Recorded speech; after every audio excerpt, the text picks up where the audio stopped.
Chapter 164. The Flame Dragon King, Yin Shan. This was a well-known powerhouse of the sacred Radiant Empire. Just like the statues of many dukes and counts, there were many statues of it in the empire's major cities. Thus, Zhen Jin and the others recognized it. Yin Shan was a flame dragon with legend-rank strength. At the same time, it was the mount of all-mage Grand Duke. So this time, the war traffickers weren't just facing a sacred domain assault team, but also a legend-ranked flame dragon. Yin Shan isn't an ordinary flame dragon. It is very powerful and has been crowned the Flame Dragon King. No wonder the war traffickers are in trouble. Wait, it's sealed. Yin Shan's shadow struggled in the lava and kept roaring. But every time it was about to rush out, a huge translucent alchemy array would appear on the surface of the lava. The alchemy array was like a seal, firmly suppressing Yin Shan in the lava. Yin Shan repeatedly failed to break through and could only roar in the lava, fiercely rolling about. Every time the Flame Dragon King collided with the array, it would cause a huge vibration and the entire underground would tremble. Zhen Jin and the others swayed and lost their footing. A large amount of rocks fell from the cave walls. Everyone paled. After ZD recognized it, she suddenly realized this alchemy array is linked to the entire alchemy factory.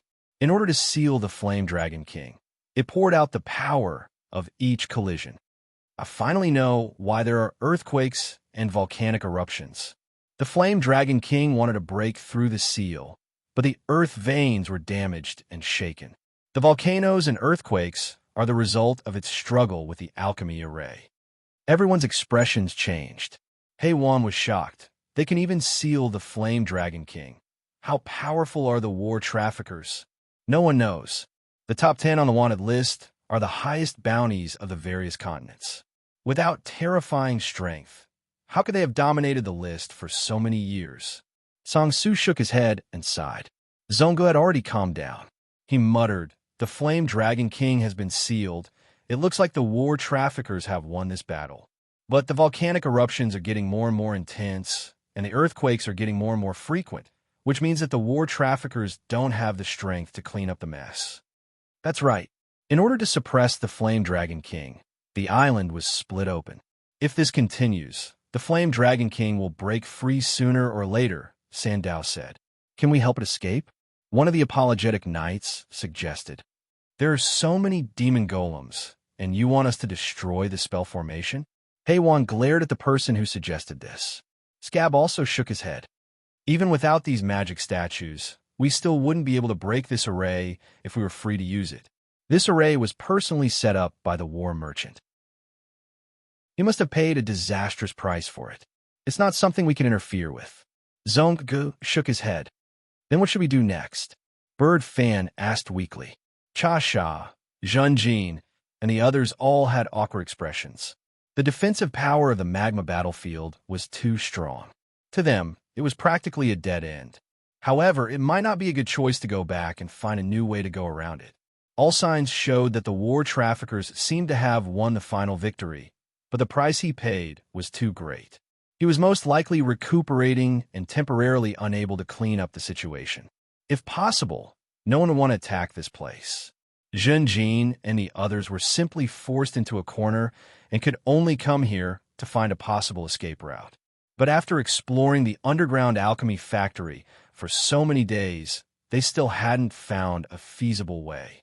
Perhaps the core of the alchemy factory or the treasury had some means to help them escape. In such a situation, the key point placed in front of Zhen Jin, Scab, and the others was time.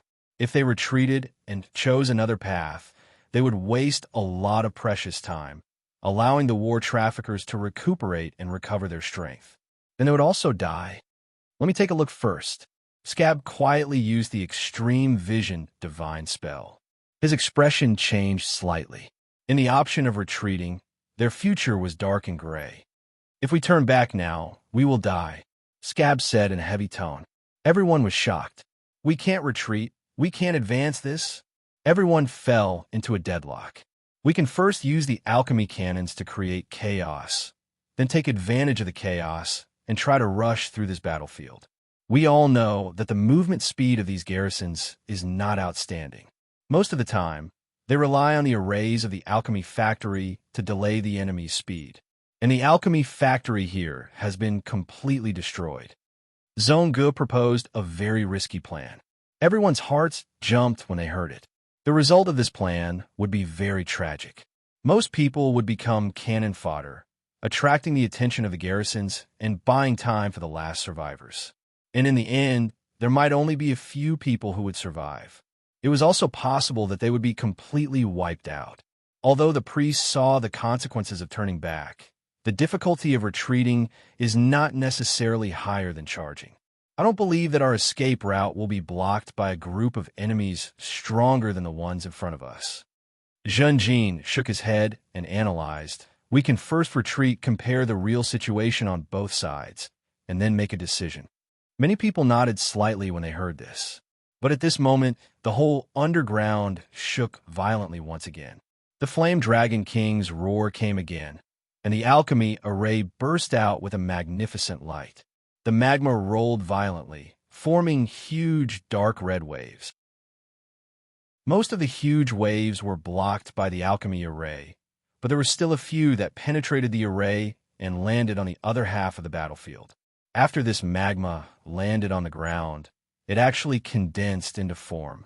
In the blink of an eye, over 100 fire elemental life forms were born. These fire elemental life forms were all huge, not much different from Big Guy. They had robust bodies and were generally in human form. They had the backs of tigers and waists of bears, and their arms were thick and strong. Perhaps because they were life forms created by the Flame Dragon King, their heads were all dragon heads. In the lower half of the flame, elemental life forms were in the shape of tornadoes. Because they were the condensation of fire elemental life forms, their whole bodies were bright reddish yellow. They had simple minds, and once they had the ability to move, they launched an attack on the alchemy array. It was as if they had poked a hornet's nest. All the garrisons, as well as the huge dragon-headed boar-bodied garrison golem, started a frenzied slaughter. Extremely hot fireballs exploded one after another, and multicolored rays shot in all directions. The scene fell into extreme chaos for a moment. The survivors were all stunned. Divine spell, extreme vision. Scab began to predict at the first moment. Wait for 5 seconds, then go this way. Scab revealed a hint of joy. 5, 4, 3, 2, 1. Charge with me. With the opportunity in front of them, the survivors ran with all their might. They came out from the corner, and as soon as they appeared, they attracted the attention of the garrisons and fire elemental life forms. Even the Flame Dragon King in the magma was stunned. Immediately, its rough voice resounded throughout the battlefield. Shengming, Emperor's priest, you came at the right time. Quickly attack and help me escape. I will give you the most generous spoils of war, and your contributions will be enough to be promoted to Baron. Go! Scab roared as if he didn't hear it. The Flame Dragon King was furious. Little priest, you dare to openly defy Flame Mountain's orders. Roar! Everyone ran even faster. Get back here, you reptiles! The Flame Dragon King roared, extremely angry. It fiercely crashed into the alchemy array. But this time, the earthquake it caused was not as fierce as before. It was tired. Just now, it had used up its accumulated power to attack the array. Get back here. You dare to steal Flame Mountain's contributions, despicable reptiles. Even if you are promoted to Baron, I will never let you go. Flame Mountain roared. Zhen Jin and the others slowed down. It wasn't because of Flame Mountain, but because of the garrisons that appeared in front of them. 3 garrisons. I have already used extreme vision to predict. We can't fight them, and we can't stay here. Scab roared. Disperse and retreat. We will gather on the other side of the battlefield. Everyone hurriedly dispersed. The effect was immediate. There were only 3 garrisons, but there were many survivors. Many people smoothly bypassed them, and the unlucky ones who were targeted quickly died tragically in the hands of the garrisons. Damn it! Zhen Jin gritted his teeth and could only watch as his companions were sacrificed. He took care of ZD, Song-Su, and the others. The big guy was running behind him, but his speed was also slowed down. Just as they were about to leave the battlefield, the person running in front suddenly had his head cut off. Before his body slowly fell, blood gushed out from his neck like a fountain.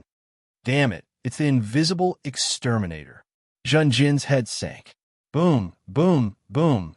The ground shook, and the huge garrisons with dragon heads and pig bellies actually rushed toward Jin Jin and the others. Daddy, go quickly, big guy, protect Daddy. The big guy shouted, suddenly stopping and roaring at the huge garrisons. Obviously, he wanted to stay and use his life to buy time for Jin Jin. No, we have sacrificed enough companions. Listen to me, come back quickly. Jin Jin roared. As he spoke, his body expanded, and a tough, dark, golden scorpion shell appeared on the surface of his skin. With ZD and Kintsong in his arms, his speed increased rapidly. The big guy hesitated for a moment, but still chose to listen to Zhun Jin's words and turned to run again. His body was huge, and his strides were also very long. Soon, he caught up with Jin Jin. However, the huge garrisons were even faster, and the distance between them was rapidly shrinking. Splat! With a soft sound, a crew member not far in front of Jin Jin was suddenly split in half. Zhun Jin's pupil shrank when he saw this scene. ZD and Song-Su were even more aghast. Jin Jin could not see the exterminator's position clearly, whether using ultrasound or the green lizard's eyes. The exterminator's degree of invisibility was similar to Scab's invisibility. It was not only visual invisibility, but also thermal invisibility, tactile invisibility, and so on. Suddenly, alarm bells rang in his mind, and he subconsciously leaned his body to the side. Then, blood spurted out, and a wound appeared on his left shoulder. The exterminator was too sharp, and the scorpion shell protected Jin Jin. Without this layer of protection, half of Jin Jin's body would have been cut off. Chapter 165. Lord Jin Jin, give me up. Remember my last wish. Song-Su shouted against the strong wind. ZD also said, Jin Jin, put me down and you'll be faster. Are you kidding me? I'm a holy knight. Big guy, run to the front and catch them. Jin Jin roared. The big guy was stunned for a moment. Then he saw Jin Jin suddenly shake his arm and throw ZD and Song-Su out. His strength was great. ZD and Song-Su drew a parabola in the air and directly crossed the last distance of the battlefield. They caught up and rushed in front of SCA and the others. Subconsciously, the big guy ran wildly. After a dozen steps, he stretched out his arms and threw himself onto the ground. He caught ZD and Song-Su by a hair's breadth. That's too reckless. How did they fly here? Several apologetic knights were almost knocked down by the big guy. They dodged one after another, stunned. Lord Jin Jin, ZD and Song-Su stood up and looked back nervously. They saw that Jin Jin's body had another huge wound, and blood was flowing out. Father, be careful behind you. The big guy caught ZD and Song-Su and quickly turned around. He saw that the huge golem was about to crash into Jin Jin. He couldn't help but be furious. He ran again, wanted to go back and help Jin Jin. But SCA saw the opportunity and used a divine spell. The big guy's speed suddenly became incomparably slow. Bad guy, you're the one behind this. The big guy roared at SCA, his eyes full of cold, killing intent. SCA stared at him and said sternly, Idiot, you'll only cause trouble for him if you go back now. Come on. At the same time, Jin Jin suddenly turned around and faced the huge golem. He crossed his arms in front of his chest like a shield. The next moment, the giant golem crashed into Jin Jin. With a bang, Jin Jin flew high into the air. His speed was even faster than that of ZD and Song-Su. He flew over the heads of SCA and the others and became the first.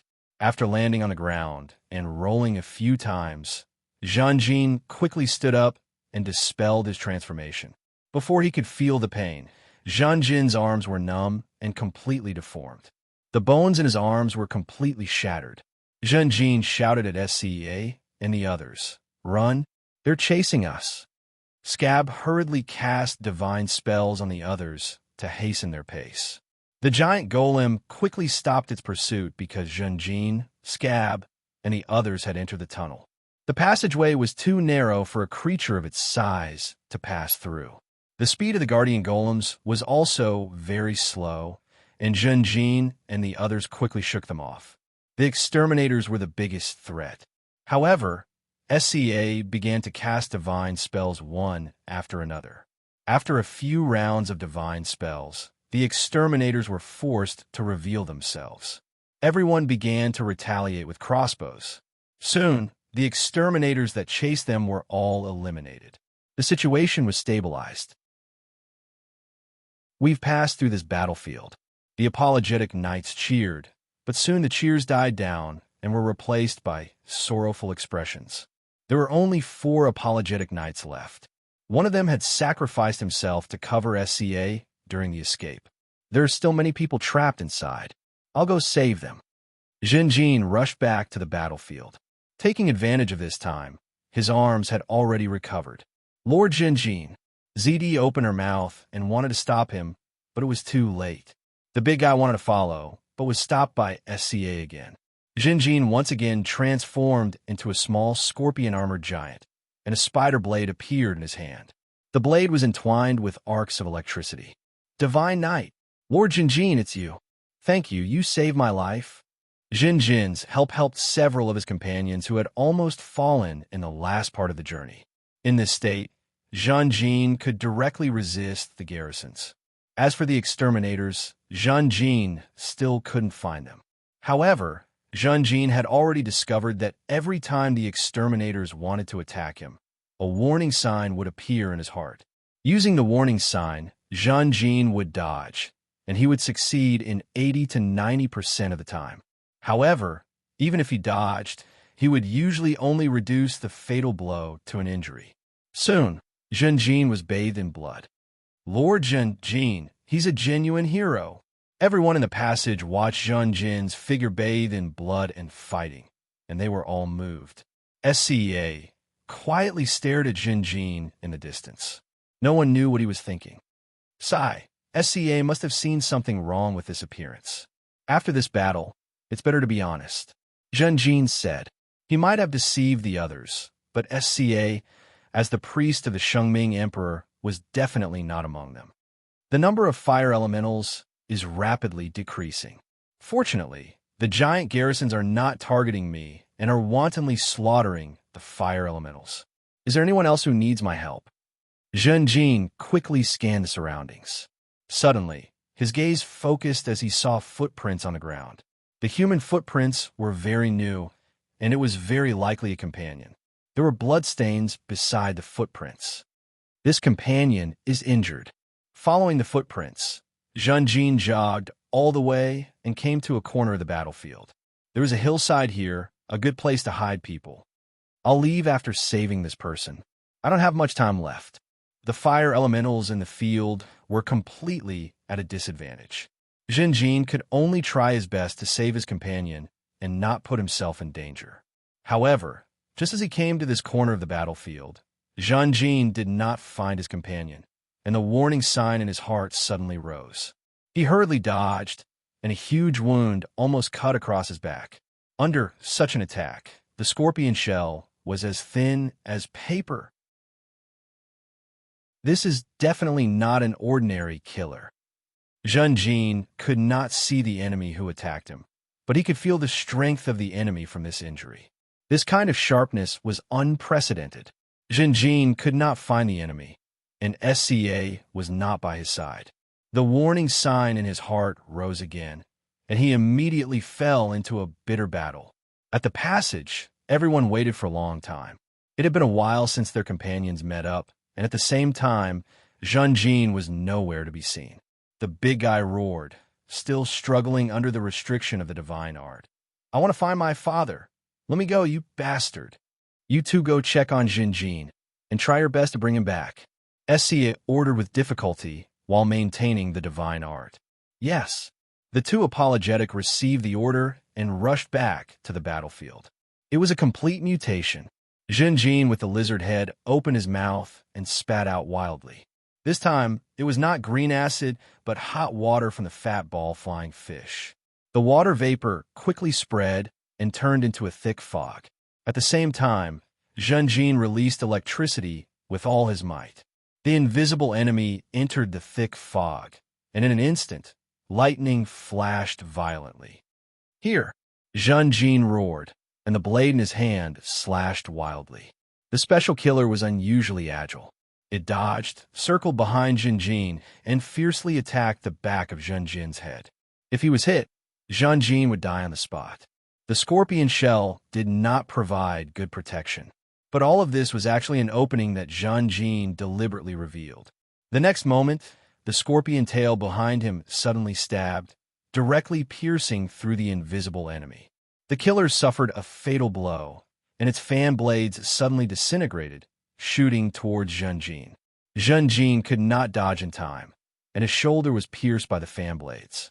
One of his ears was almost completely cut off, and only a little bit of skin was left. The tip of the scorpion tail spear was no longer sharp, and the tip was almost ground in half. The killer was completely destroyed, and its original form was revealed. As expected, it isn't killer. But a normal killer only has 3 fan blades, and this one has 5. In the thick fog, Jin half knelt on the ground. The next moment, a red light gushed out, covering the tip of the spear and the wound. The flesh around the ear and shoulder turned into the strong white rhinoceros, and the wound healed at a speed visible to the naked eye. The tip of the spear that was almost ground off recovered to its peak state. The thick fog gradually dispersed. Suddenly, a strange sound was heard. There's another killer. Jin's head jumped, and the scorpion tail was like a snake, stabbing towards the source of the sound. Poof! This time, the stab did not feel like it hit an alchemy item, but rather it pierced through flesh. Jin's expression suddenly changed. He hurriedly withdrew his scorpion tail, and the next moment he saw a person kneeling on the ground, and then falling head first on the ground. "No!" Jin exclaimed, and realized that he had accidentally hurt his companion. He hurriedly ran over, half knelt, and hugged his companion in his arms. A familiar face appeared in Jin's eyes. It was Suwa. "No!" Jin's pupils suddenly shrank, and he let out a low cry again. Pain and shock were all over his face. He suddenly remembered that Suwa was one of the scouts this time. Every time the scouts were dispatched, Scab would cast a divine invisibility spell on them. Suwa looked at Jin, but revealed a frightened expression. In his eyes, Jin was a monster with a lizard's head. "You? Beast transformation. Not God's favored," Suwa spoke with difficulty, and blood flowed out from the corner of his mouth. He was invisible at the side, and saw Jin's complete transformation in the battle with his own eyes. Jin's heart skipped a beat, and his heartbeat quickened. He immediately explained, "I'm still Jin. Don't worry, I still have reason. You'll be saved, you'll be saved." Jin comforted Suwa while checking his injuries. Seeing the injuries, Jin was stunned. Suwa's heart had been pierced by Jin. This was a fatal injury, and Scab was not by his side. "Lord Jin, are you here?" Suddenly, the voice of the apologetic knight was heard. The 2 apologetic knights followed the footprints left by Jin and came to the corner of the battlefield. They found Jin. He was half kneeling on the ground, and there was a lot of blood on his body. On the ground nearby, there were scattered parts of the exterminator. The 2 apologetic knights quickly judged that there was a fierce battle here. "This is not an ordinary exterminator. Lord Jin, are you okay? Can you still walk?" Jin was half kneeling on the ground, motionless, and turned a deaf ear to their calls. It was very strange and worrying. But in the next moment, Jin slowly raised his head. His eyes were bloodshot, and his voice had become hoarse. "I'm fine." The youth stood up, and his expression was numb. "I was ambushed here. Let's go. There are no companions here." "Then go back quickly. Everyone is waiting for you." The 2 apologetic knights did not doubt him, and turned to leave. The fire elementals had almost been slaughtered, and if they did not leave now, they would not be able to. Jinjin followed closely behind, a small pinch of carbon ash quietly sprinkled between his fingers. Chapter 166. Sir, please allow me to follow you and be loyal to you. In the tent, Shi Suo half knelt in front of Jinjin, his tone sincere. Oh, you mean to say that you would rather give up the ship as compensation for the opportunity to follow me? Why would you make such a decision? Jinjin showed an interested expression. Shi Suo took a deep breath and looked up at Jinjin. Lord Jinjin, you are a temple knight, the only successor of the Hundred Needles clan and the future lord of White Sand City. To be able to follow such a great person like you is an opportunity that a person like me may not encounter in his lifetime. If I accept the compensation for the new ship, at most I can only reach the same level as my father, becoming the master of ship. In order to make a living, I have no choice but to brave the perilous waves again and again, risking my life in the ocean. Every time I go on a voyage, I have to do my best and rack my brains. Once I encounter a powerful pirate or a fierce sea monster, my ship will have the risk of sinking. Just like this shipwreck. Jinjin nodded. Your answer is very sincere. I can hear that these are words from the bottom of your heart. This is very good. Shi Suo, I allow you to follow me. But please remember this moment. Remember your sincerity at this moment. I hope that you can maintain this excellent quality. Shi Suo was overjoyed, so excited that he stuttered. I understand, sir, I understand. But in the next moment, bright red blood suddenly gushed out from Shi Suo's mouth. Shi Suo suddenly opened his eyes wide, looking at Jinjin in shock. You are not a temple knight. Monster, you are a monster. He abruptly grabbed his chest. Unknowingly, a fatal wound had appeared on his chest, piercing through his body. I misjudged you. With a plop, Shi Suo fell to the ground, without a trace of his aura. No! Jinjin cried out in alarm, immediately waking up from his nightmare. His whole body was covered in cold sweat.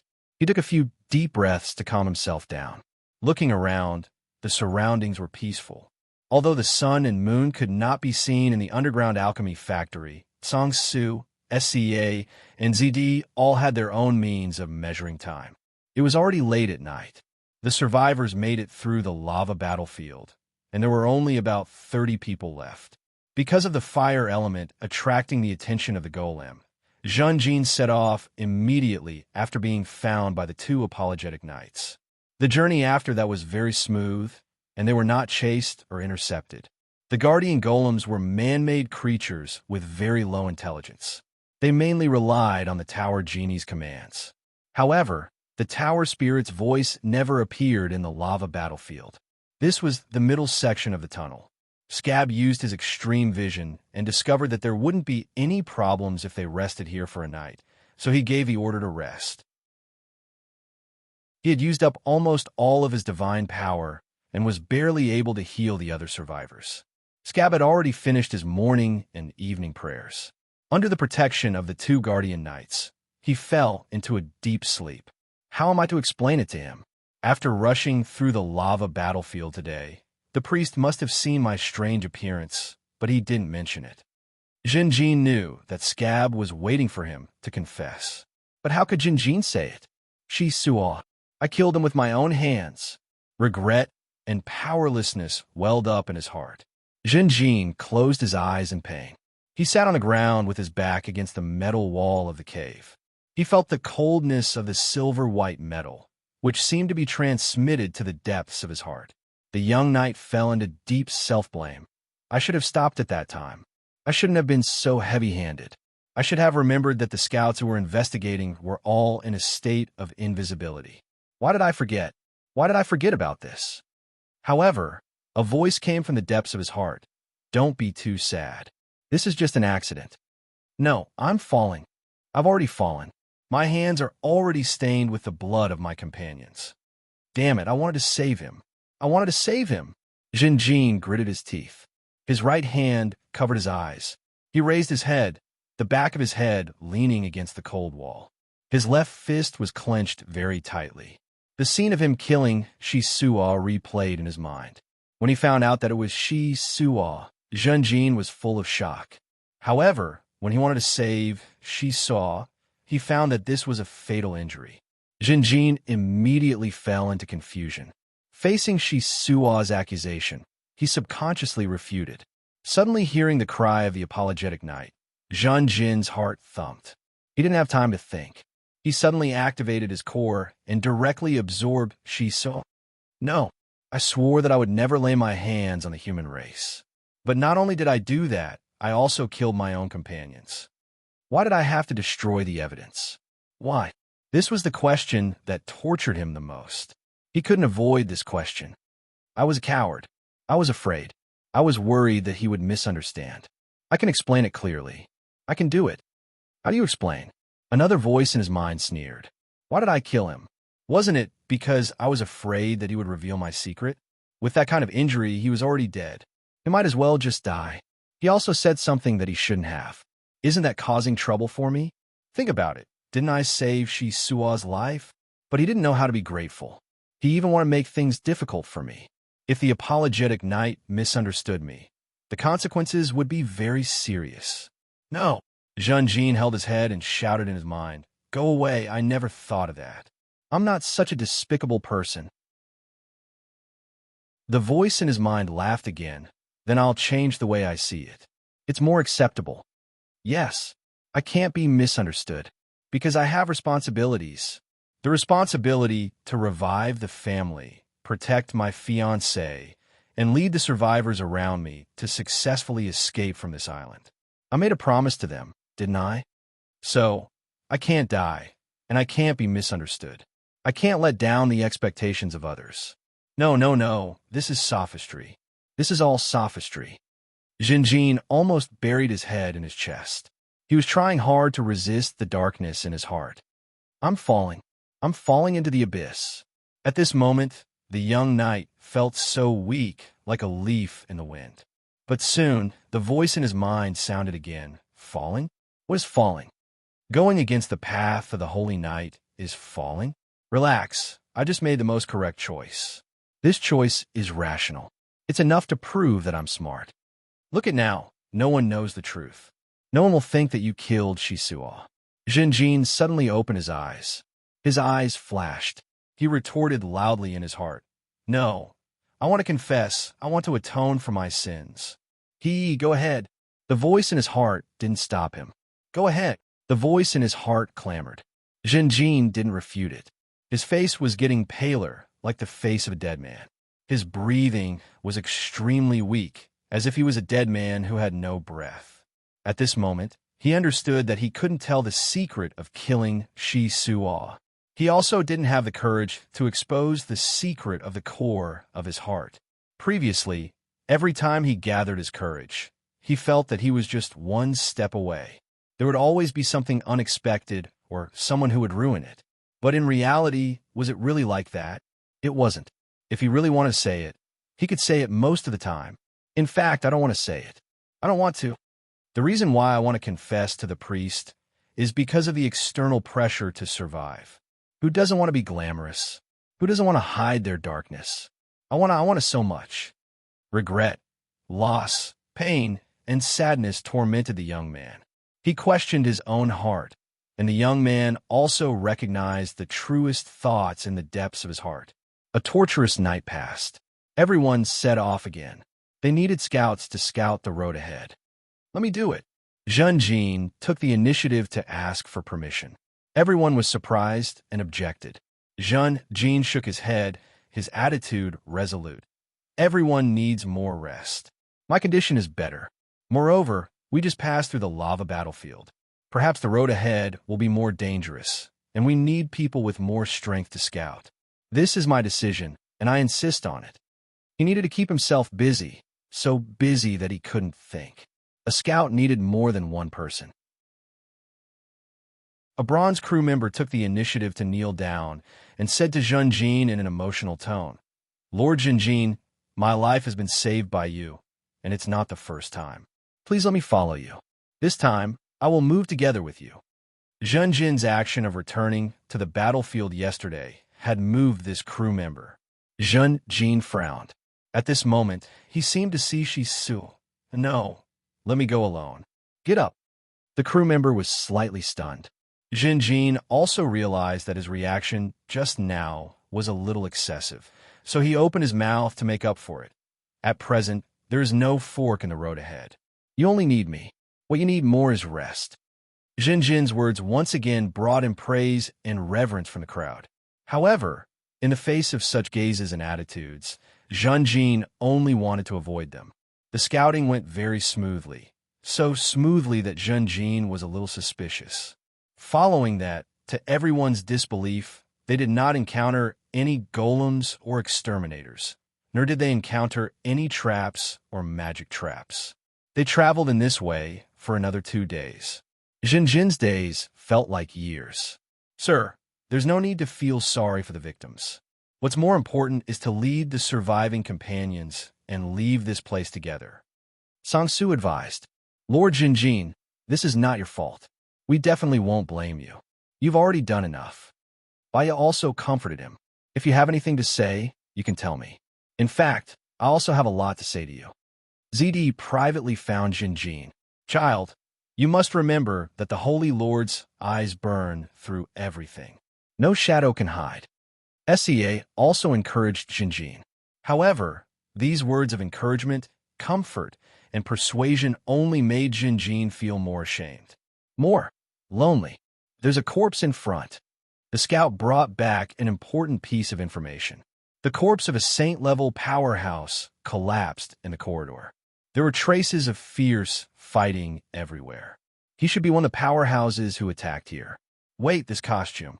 He's from the Bloodbath Sanctions Institution. When everyone arrived, they were shocked. Chapter 167. This Saint Realm expert's corpse was dressed in a blood-red robe, with iron gloves on his hands and iron boots on his feet. He even wore an iron helmet and an iron mask that covered his face. On the front and back of the blood-red robe, there was a white-gold, 9-pointed star. This was the uniform of the Bloodbath Sanctions Institution. The Bloodbath Sanctions Institution, this organization was very famous. It was also known as the Whip of the Gods, which was used by the gods of the Sacred Empire to punish their enemies. Some of the dukes, grand dukes, and emperors of the Sacred Empire were living gods. These gods had their own areas of expertise and sections. They influenced and controlled all aspects of human society. They helped and restrained each other like the roots of an old tree. Even if they couldn't defeat the gods in a head-on battle, they still had the ability to hide, disguise, or escape. As for the gods, they were high up in the sky and had to deal with a myriad of affairs every day. Very rarely did they personally take action. To make it easier to hunt down the enemies of the gods without interfering with each other, the gods worked together to form the Bloodbath Sanctions Institution. There weren't many people in the Bloodbath Sanctions Institution, but each of them was very powerful. They came from the major forces of the Sacred Empire and were all powerful masters. The Crimson Judgment Court had a lot of authority. They could issue a bounty across the entire continent and arrest and kill anyone on the spot. Their authority was greater than that of the Temple Knights, the Temple Mages, the various sects, the noble clans, the Alliance of Mages, and so on. The official members of the Bloodbath Sanctions Institution could enter almost any place in the Sacred Empire and access most secret information. They also had the right to mobilize almost any garrison in the Sacred Empire. It seems that Grand Duke Quan Fa sent his mount, Yin Shan, to the Bloodbath Sanctions Institution. Yin Shan must be a member of the Bloodbath Sanctions Institution. I thought Grand Duke Quan Fa was going to attack the war traffickers. It's strange. Why would the Bloodbath Sanctions Institution attack the war traffickers? The war traffickers aren't the enemies of the gods. Maybe he did something blasphemous behind the scenes. I think the Sacred Empire needs the war traffickers' technology to modify demon beasts. Think about it. If the Sacred Empire has this technology, it can reduce the number of human sacrifices against the orcs. Everyone discussed. Who is this Saint Realm Master? Some people were curious and wanted to walk closer to the corpse to remove the iron mask. Don't touch it. This action immediately triggered a stern warning from Scab. After saying that, SCA looked at the apologetic knight, Xiongdun, beside him. Xiongdun lifted his foot and kicked out a stone beside his foot. When the stone hit the saint's corpse, it immediately turned into gold. According to the information I have, the war trafficker's magic touch gold hand has already reached legend rank. The expert from the Bloodlight Sanctions Institution was killed by this spell. His clothes have completely covered his skin, but if you use divine spells to observe him, you will find that he has completely turned into a golden statue. SCA Sand's reminder was very timely. The survivor who wanted to take off the iron mask was so scared that his face turned pale. Their strength was too low, and they couldn't touch the corpses of sanctuary powerhouses at will. Carefully bypassing the corpses, the group continued forward. Next, they saw even more intense traces of battle. They didn't know who spat out blood, but they saw a cut-off arm, as well as mini golems, magic props, and fragments of weapons and equipment. SCA Sand analyzed. In the previous magma battlefield, the war trafficker and the Bloodlight Sanctions Institution's team fought head-on. Although he sealed the mountain, he was seriously injured. He urgently retreated, and the sanctuary powerhouses chased after him. Not long after, the war trafficker was caught, and he retreated while fighting. In the process, a saint-level expert was killed. It was the corpse we saw earlier. The rest continued to chase, and no matter which side it was, they all paid a heavy price. This was also why they almost didn't encounter any defensive forces here. Let's go. I feel that the center is not far away. SCA Sand's tone was slightly excited. ZD's eyes were also shining. The further they went, the wider the passage became. Not long after, the group stopped in front of a giant door. The surface of this giant door was as smooth as new, but there was a gap in the lower left corner. From this gap, one could see the back of the giant door. The gap was very small, and a normal cat or dog could probably pass through. What a thick door. Look inside, it's very different. It's extremely spacious. So many coffins. The corpses of magical beasts are all over the ground. Everyone looked through the gap in the lower left corner and exclaimed. The light inside was not bright, and it was a mess. There were many corpses of modified magical beasts, such as bat monkeys, scaly horned panthers, blue dog foxwolf, and so on. Obviously, they had also experienced a fierce battle. The Bloodlight Sanctions Institution's powerhouses chased all the way in, and this door didn't stop them in time. Someone guessed the scene of the previous battle. Perhaps this is a trap set by the war trafficker for the Bloodlight Sanctions Institution. These coffins are arranged closely together. Although many are damaged, there are very few that are intact. What are they used for? Even if this isn't the center, it's definitely an important place. Everyone was excited and nervous. Divine art, detection magic. Divine art, trap detection. Scab used the two divine spells multiple times before finally confirming that there was nothing special about the giant door. It was just a simple door. Break this door, SCA Sand ordered. However, the four apologetic knights returned in defeat. Zhongji's bone hammer also failed to leave a dent on the giant door. SCA Sand frowned. He used divine arts on everyone, but they still couldn't leave a single mark on the giant door. SCA Sand was naturally unwilling to give up and personally used an offensive divine art. The light of the divine art collided with the giant door and shattered into countless light spots, but it still didn't do anything. I'm afraid this is a giant door made of legendary materials. ZD said in a dignified tone. What should we do? Heiwan was a loss. He tried to use his thin sword, Silver Lightning, but it only left a slight scratch. We should have brought the cannon here. Song Su sighed. When they charged through the lava battlefield, the group only cared about escaping and abandoned the heavy alchemy cannons. Do we have to go back and get the cannon? This suggestion made many people shake their heads. There were still garrisons in the lava battlefield, as well as invisible killers. Go to get the cannon was undoubtedly suicidal.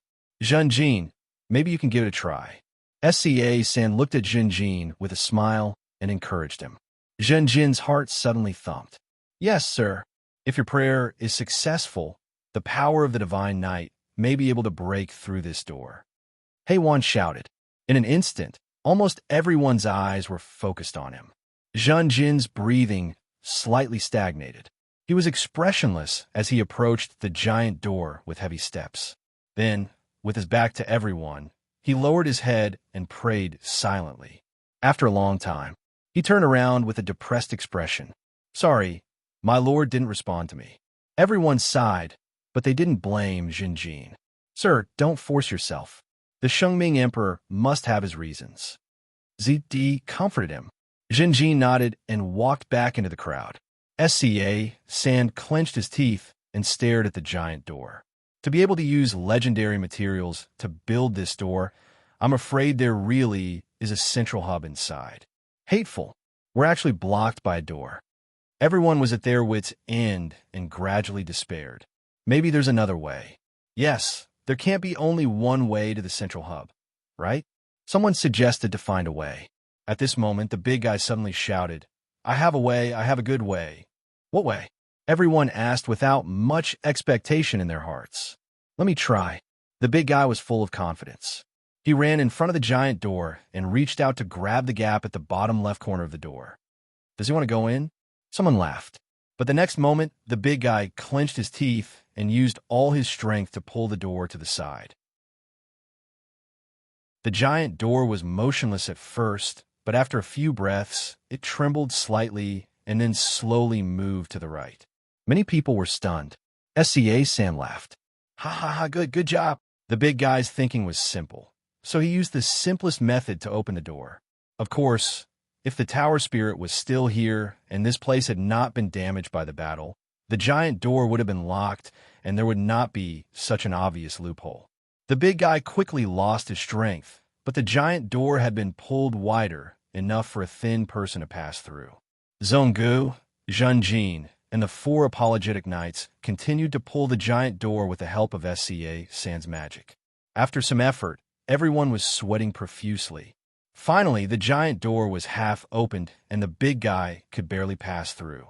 The giant door opened and the situation inside could be seen at a glance.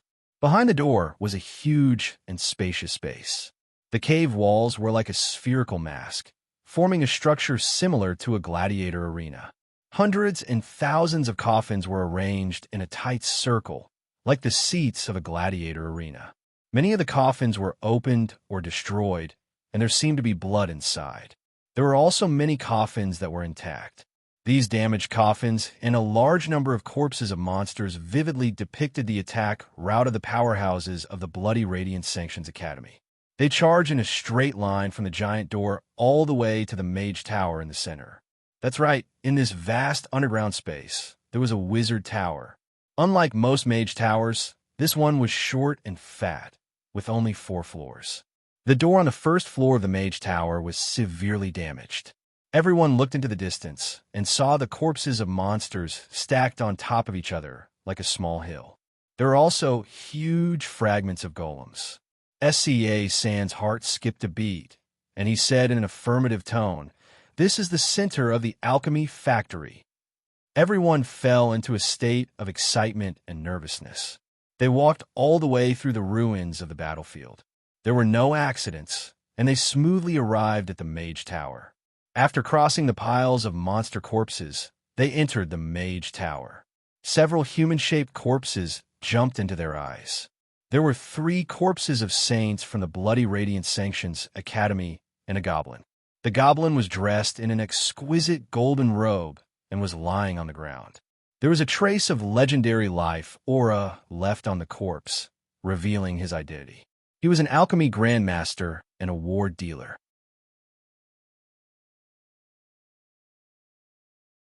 Chapter 168. The ward dealer was lying on the ground with his back facing upwards. A strange 2-meter-long spear had pierced through his chest from his back, and the tip of the spear was embedded in the floor tiles. This slender spear seemed to be made of intertwined vines. It was the spear that gave the ward dealer the fatal blow. No one knew which saint had thrown the spear, but it was very likely that it was a last-ditch effort to cause the scene of mutual destruction in front of everyone. This wooden vine spear seems to be a legendary weapon in the records, the thorny vine spear. Zongo identified it for a while and said, the spear constantly emitted a legendary aura. It was very strange, like a living magic plant. The last record of this thorny vine spear was included in the arsenal of the Grand Duke Zhanwan. This should be it.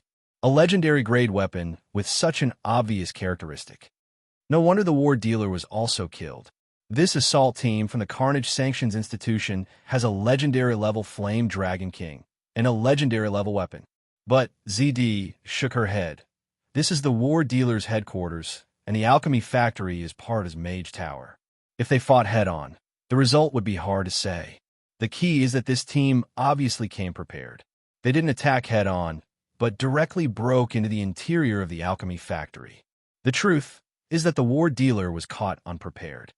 ZD's analysis won Song Su's approval. The old scholar nodded slightly, looked at the war dealer's corpse, and sighed deeply. A legendary mage in a mage tower can even contend against a god. I didn't expect a legendary mage of a generation to fall like this. His robe seems to be legendary. Unfortunately, it can't contend against the thorny vine spear. Someone noticed this point. Even if it's a damaged, legendary robe, the materials used to make it are priceless. Not to mention that it can be repaired. It's best not to touch him. Who knows if the war dealer prepared any sneaky spells before he died? Song Su said. His words immediately reminded everyone of the first saint-level combatant's corpse. If they touched it carelessly, they would be turned into a golden statue. Everyone was in awe, but at the same time, they secretly sighed. The gap between them was too big, so big that they couldn't even collect a corpse. Don't touch this thorny wood vine spear. It was very domineering and could absorb almost all matter and energy. When it encounters water, it absorbs water. When it encounters fire, it absorbs fire. When it encounters flesh, it absorbs flesh. Therefore, it is very effective against a mage's energy shield. Zhonggu reminded. When everyone heard this, they quietly distanced themselves from the warlords. In that case, how are we going to clean up the battlefield? Yeah, how are we going to bring these trophies back? I didn't think that I would be able to reap such a huge harvest from this disaster. Oh my God, fate is too inconceivable. This contribution is too great. The bounty for a war trafficker is a huge sum. He has the power to be on the wanted list. Ha ha! It's not just the bounty. We've picked up a great bargain. As long as we can transport these back and offer them to the Empire, we might be able to obtain a noble title and territory. Our story will spread across the entire continent, making countless adventurers envious and jealous. Everyone surrounded the corpse of the war trafficker. Gradually, the discussion became louder and louder. Their breathing became heavy, and many people's faces flushed with excitement. Zhonggu was the same. He thought of his father and how he had made such a huge contribution before even entering the wilderness continent. This undoubtedly allowed him to shorten the distance between himself and his goal. Sandao was also overjoyed. He used to be the leader of the Sandao mercenary group. For this group, he had worked hard for most of his life. Who would have thought that after falling to the island and disbanding the mercenary group, he would usher in a turning point in his life? Zhenjin frowned slightly. He looked at the side of the war trafficker's face and could not help but be puzzled. Strange, why do I feel a sense of familiarity when I look at him? Everyone knew what the war trafficker looked like. After all, he was the 7th most wanted person in the world. His portrait had spread across almost all the continents. However, Zhenjin was very clear that this sense of familiarity was not from looking at the portrait, but from personal contact. Song Su suddenly spoke. Everyone, this is not easy to take advantage of. The war trafficker was killed by a team from the Carnage Sanctions Institution. What will happen if we present this to them? How will the Carnage Sanctions Institution react?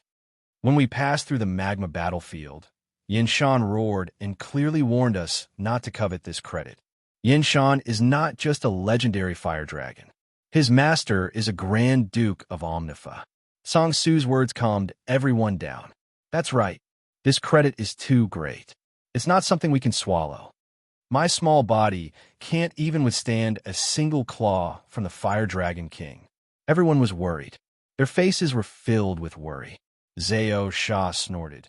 Everyone, you must understand that this is a gift from fate. The priest looked at everyone and announced loudly. Originally, we might have been able to safely sail to the wilderness continent. However, the Carnage Sanctions Institution's team attacked the island and perished together with the war trafficker. The island collapsed, the tower's spirit went out of control, and the leakage of power caused our ship to suffer. We are the victims, the unlucky ones who were affected. Because of this, we were reduced to this island. In the past few months, we have been struggling bitterly. We fought with all kinds of demonic beasts, crossed mountains and rivers, and tried our best to collect food and water to save ourselves. In the end, we were forced to come here. We wanted to struggle for a chance of survival in this desperate situation. We succeeded, and now we are here. Looking back, how many companions have we sacrificed? How much blood and sweat have we paid? How many times have we narrowly escaped death? We supported each other and relied on our own efforts and luck to finally stand here. Zao Shah pointed at the war trafficker's corpse. This is what we deserve. Yes, that's right. Father, you're absolutely right. Everyone was deeply touched by Zao Shah's words. Zhenjin, Zhonggu, and the others remained silent. Zao Shah continued. Indeed, if we take this credit, we will offend the Bloody Radiant Sanctions Institution, Yinshan, and Quan Fa Grand Duke. But if we give up this credit, I will regret it for the rest of my life. As you all know, I am a priest. I believe in my Lord, the great Shengming Emperor. In the Holy Church, I have my teacher, my superior, and a large number of colleagues. I was once the son of a noble, and my family background can also provide me with convenience. Therefore, I will use all my connections and relationships to fight for this credit. That's right, Baya shouted. Don't forget, we still have the Lord Jinjin. Everyone's eyes focused on Jinjin.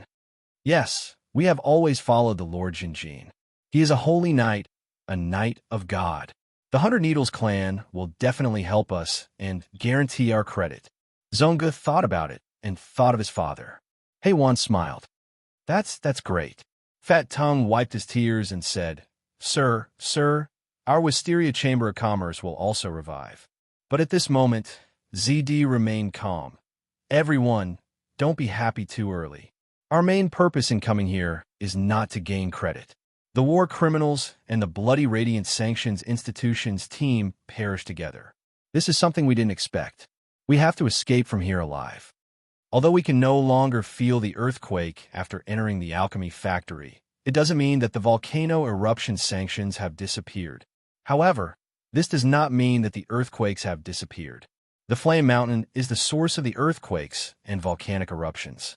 If we don't hurry and find a way to escape, the island will collapse and we will all die together. Once Yinshan escapes, we will also suffer. Everyone's expression turned cold. ZD was right. Everyone sobered up a bit. Quickly, let's go upstairs and take a look. This mage tower must be the center of the alchemy factory. There must be a way to control the whole factory. There must be a passage or a portal to leave this place. The war criminals should have left a way out for themselves. Hurry up and find the center. Could this coffin be the center? On the first floor of the Mage Tower, in addition to the broken door, the bodies of the war criminals, and the legendary thorn-wrought tan spear, there was also a huge coffin placed in the center.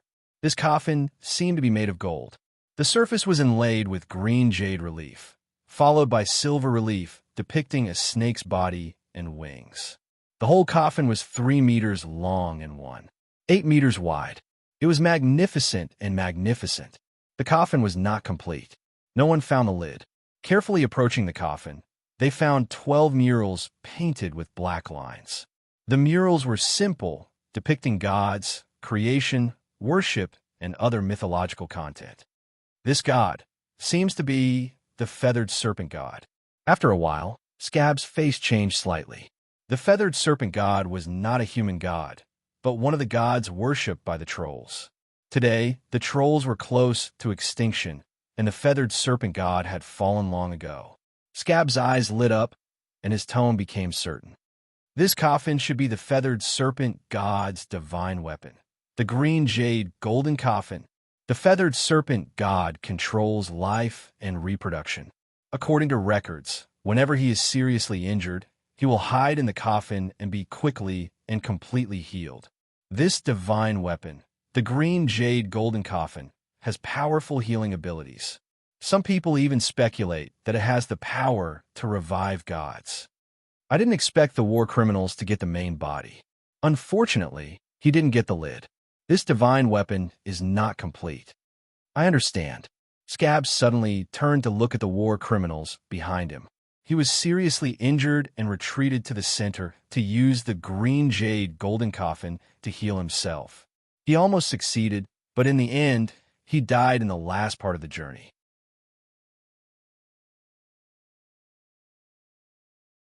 Chapter 169. Divine Artifact, Green Jade Gold Coffin. Who would have thought that there would be a divine artifact placed on the first floor of the alchemy factory's central tower? Everyone was shocked, but thinking about it carefully, it was not strange for a legendary alchemist ranked 7th on the wanted list to have such wealth. We have to take this divine artifact away. If we give it to the Empire, the merit will be unimaginable. Someone shouted. To prevent accidents, don't touch it for the time being. There's an alchemy array here. It should be the core. Ziti saw some clues. The countless coffins outside the tower should be its imitations. Through the alchemy array, the warlord emitted the power of this divine artifact into the imitations, and then created all kinds of modified magic beasts on the island. Sangsu nodded. It seems that my previous guess was wrong. The artificial magic beasts on the island were not transformed from humans or beasts, but were forcibly created here. The green jade gold coffin is really incredible. It is a divine artifact, after all. Scab sighed and took the lead to go around this magnificent divine artifact coffin. Let's hurry up and find a way to control this place. On the first floor of the Mage Tower, apart from a few corpses and the divine artifact coffin, there was only a staircase left. Scab used a divine spell to explore the surroundings and the front. But the effect was very poor. He could not find anything. Even if this place was out of control, because the materials and alchemy techniques were all at the legendary level, the silver level detection divine spell's effect was close to 0. Thus, Scab did not walk in front, but let the others explore the way. Everyone was on guard as they approached the staircase. Nothing unexpected happened. Listen, there seems to be the sound of waves. Lanzeo suddenly said. Many people nodded. They also heard it. Could it be that there's a fixed portal on the second floor that we can directly pass through and leave the island? Or maybe this is a defensive spell. Everyone was talking nonstop, and Jinjin's head secretly jumped. This feeling, all of a sudden, he felt a calling, a force of attraction, coming from the first floor. Stepping on the stairs, the closer they got to the second floor, the stronger the calling and attraction became. Was on the second floor. With such strong curiosity, Zhanjin and the others finally set foot on the second floor. When he reached this level, the sound of the waves that he had heard before actually disappeared. There was almost nothing on the second floor. There was no fixed portal like he had imagined. There was only a shell floating in the air. There was nothing special about the shell. It looked old and was as big as a wash basin. There was moss on it, and it was greenish-black in color. Everyone felt a trace of life aura, which proved that the shell was alive. But it wasn't a magical beast, and its life aura showed that it was just an ordinary shell. How could the traffickers put an ordinary shell on the second floor? In the eyes of the war traffickers, the importance of this shell was even higher than the divine artifact, green jade, golden coffin on the first floor. While everyone was hesitating, Scab's expression suddenly changed as he thought of something.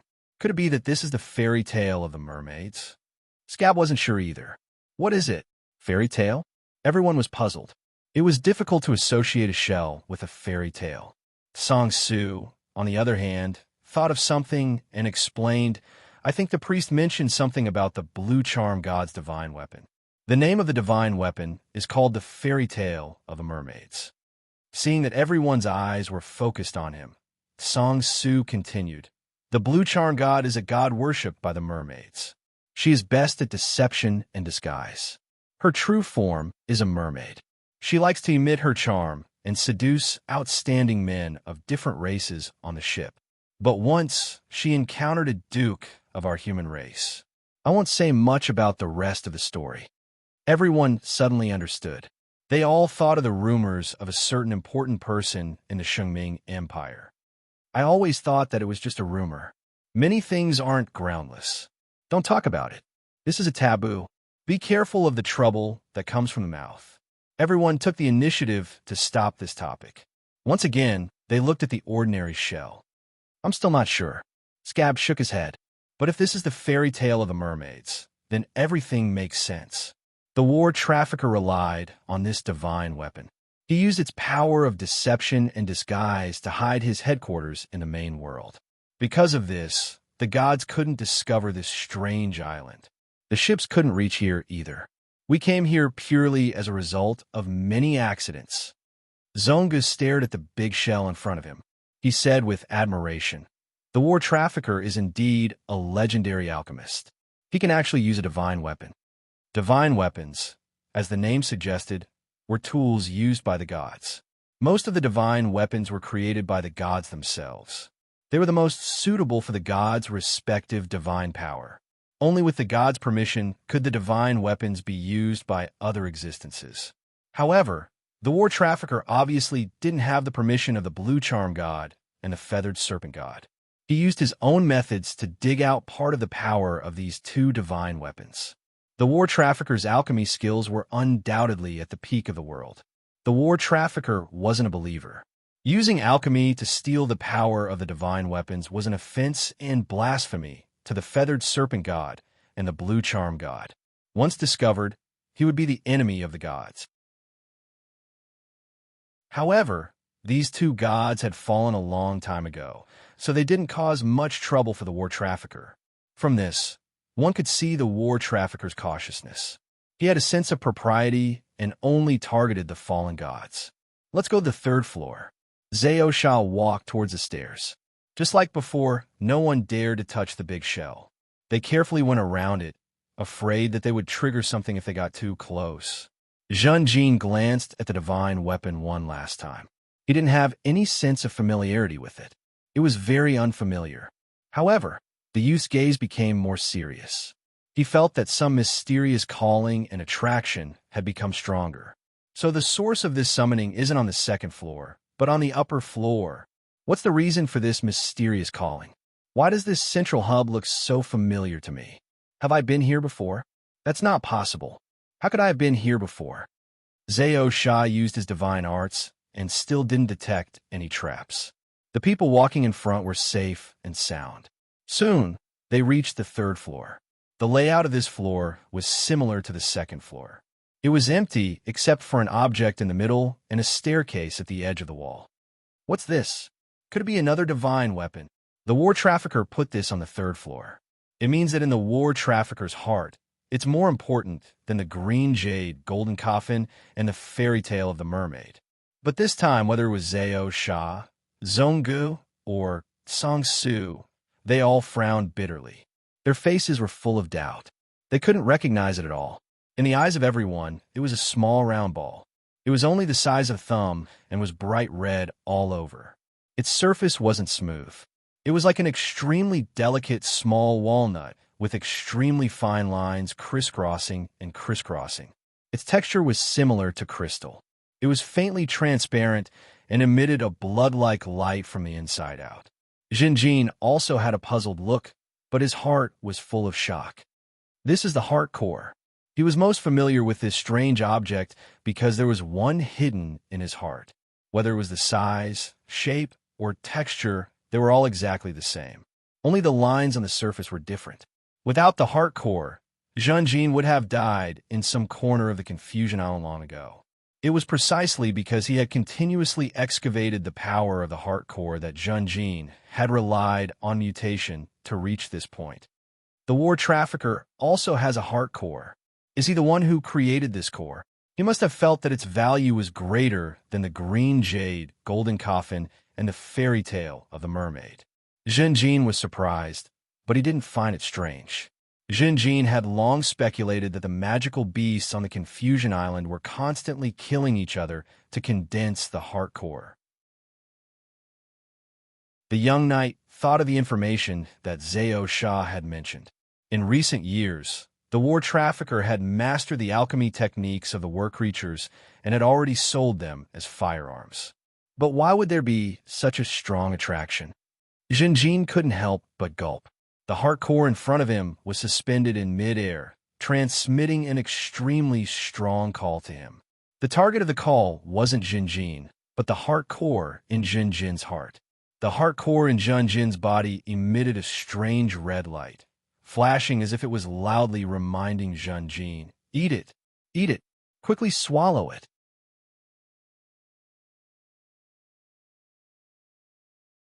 Chapter 170. The young knight had a strong intuition that if he absorbed this core, it would be of great benefit to him. But under the watchful eyes of so many people, how could he do it?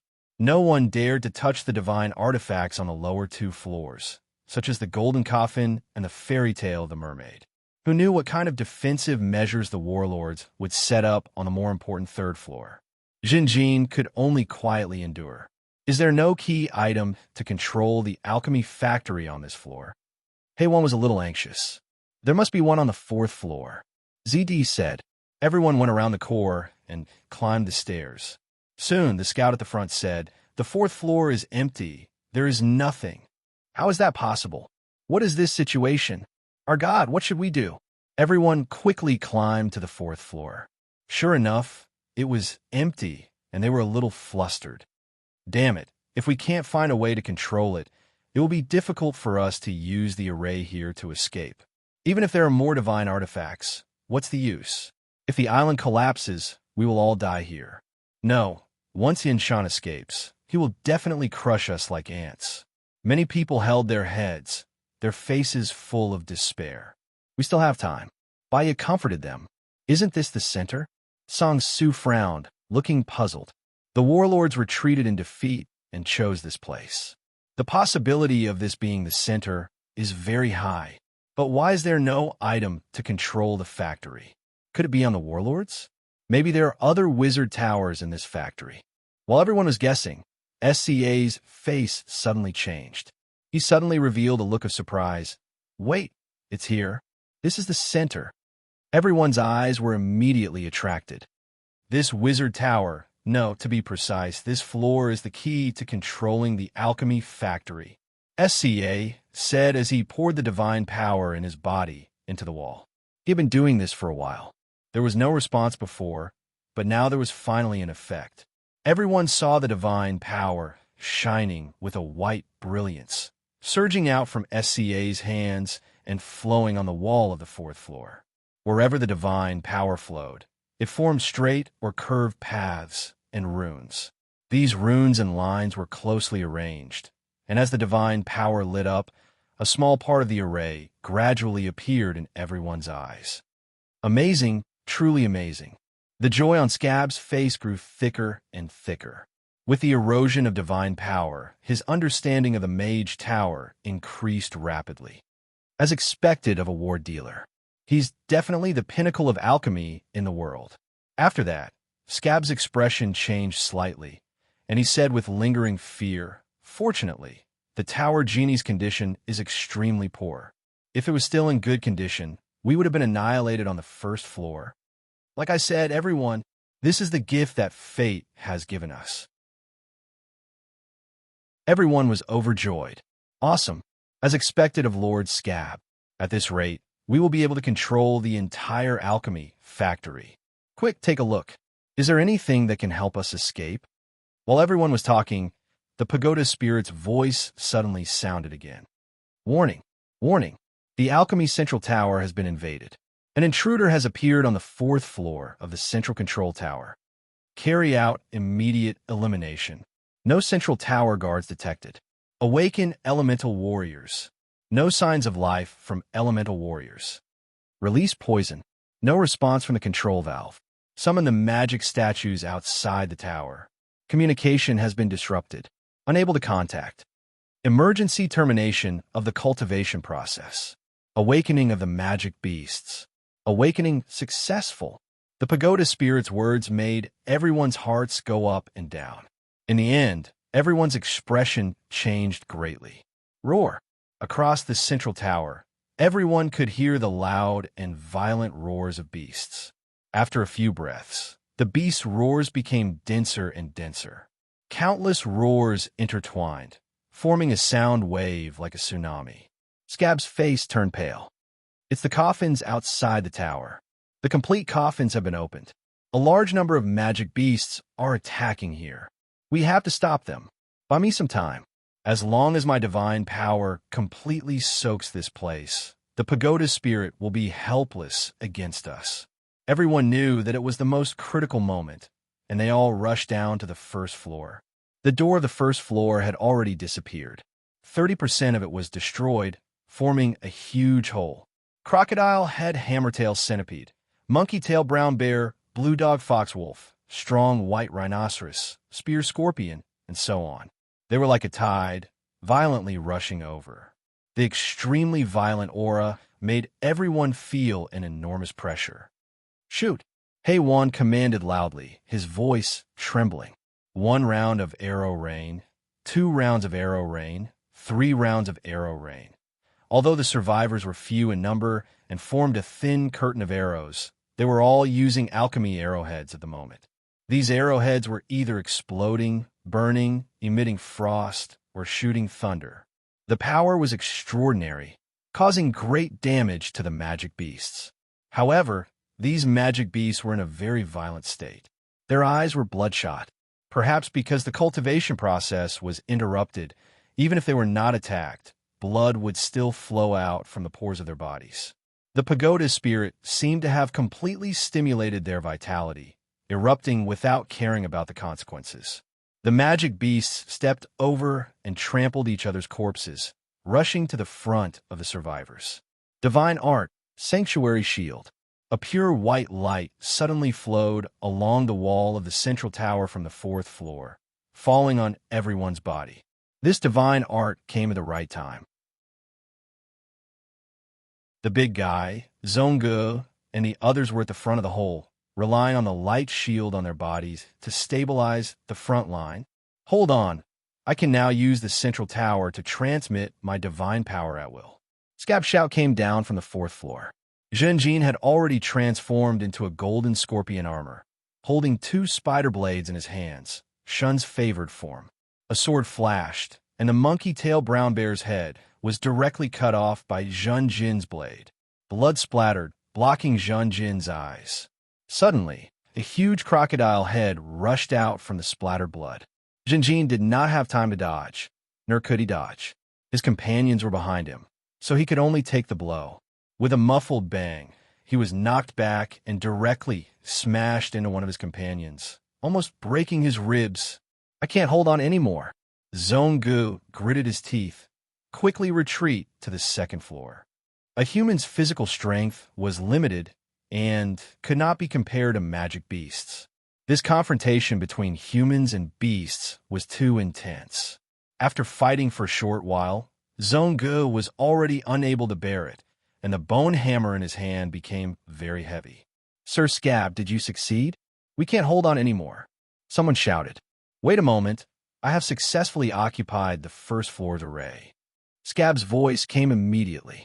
The next moment, holy light flowed down from the top, depicting various details of the array along the way. Almost in the blink of an eye, the pure white divine power converged into the sapphire gold coffin. The sapphire gold coffin suddenly erupted with a mixture of green and gold light. Wherever the light went, everyone's injuries were instantly healed, and their spirit and physical strength were restored to their peak state. Then, the green and gold light spread out, and many magic beasts were bathed in the light, completely recovering. Sorry, I can only control it to this extent. Scab's voice came again. I have already opened the array. Now you can safely touch this artifact. Take advantage of this time. Quickly bring the sapphire gold coffin up here. Everyone hurriedly dragged the sapphire gold coffin along the stairs and retreated to the second floor. The magic beasts were in hot pursuit. Dad, go first. I will protect you from behind. The big guy took the initiative to bring up the rear. Retreating to the second floor, the pressure on everyone immediately decreased by a lot. This was because the area they were defending had shrunk by a lot, and they were on the higher ground, overlooking the attacks, which was very advantageous. However, after attacking for a while, Scab's angry voice came. Don't use the alchemy arrowheads anymore. The central tower has been destroyed. It will seriously interfere with me. Everyone could only fight in close quarters. As a result, the front line gradually shrank. The magic beasts were not afraid of death, and their attacks were extremely violent. Everyone's injuries rapidly increased, and the shield brought by the divine spell was greatly weakened. But soon, the shield divine spell was passed down again and applied to everyone's body. At the same time, the holy light flowed, drawing a large array along the way. Finally, the holy light gathered on the big shell that was suspended in mid-air. This artifact fell to the ground with a bang, causing the nearby survivors to break out in cold sweat. Quickly pick it up. You can retreat now. Scab shouted. Father, you succeeded? Everyone was surprised and happy. Scab said, Not yet. The tower spirit firmly controls the teleportation authority. I still need more time. You still haven't succeeded? Haywan screamed in dissatisfaction. Scab snorted. My control over the central tower is rapidly increasing. Seizing the teleportation authority is a matter of time.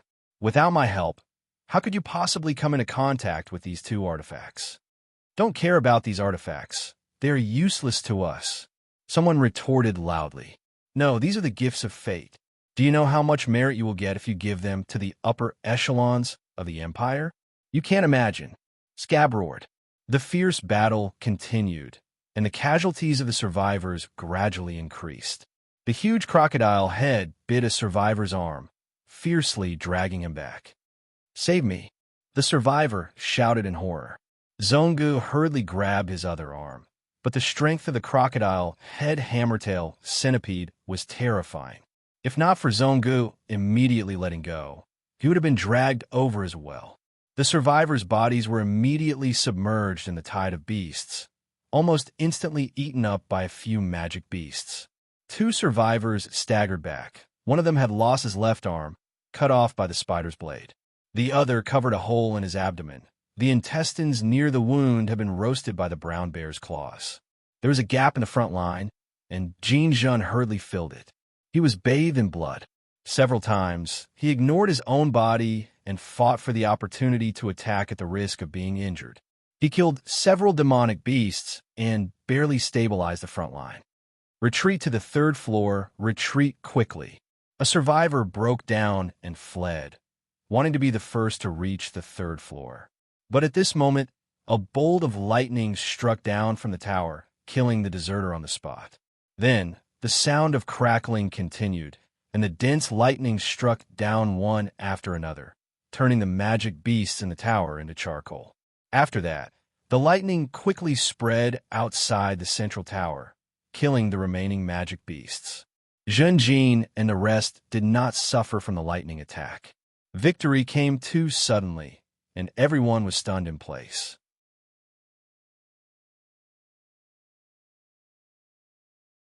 Chapter 171. Sir Priest. Haywan looked at the corpses of the magical beasts in disbelief. I did it. Scab's voice was heard, and he laughed proudly.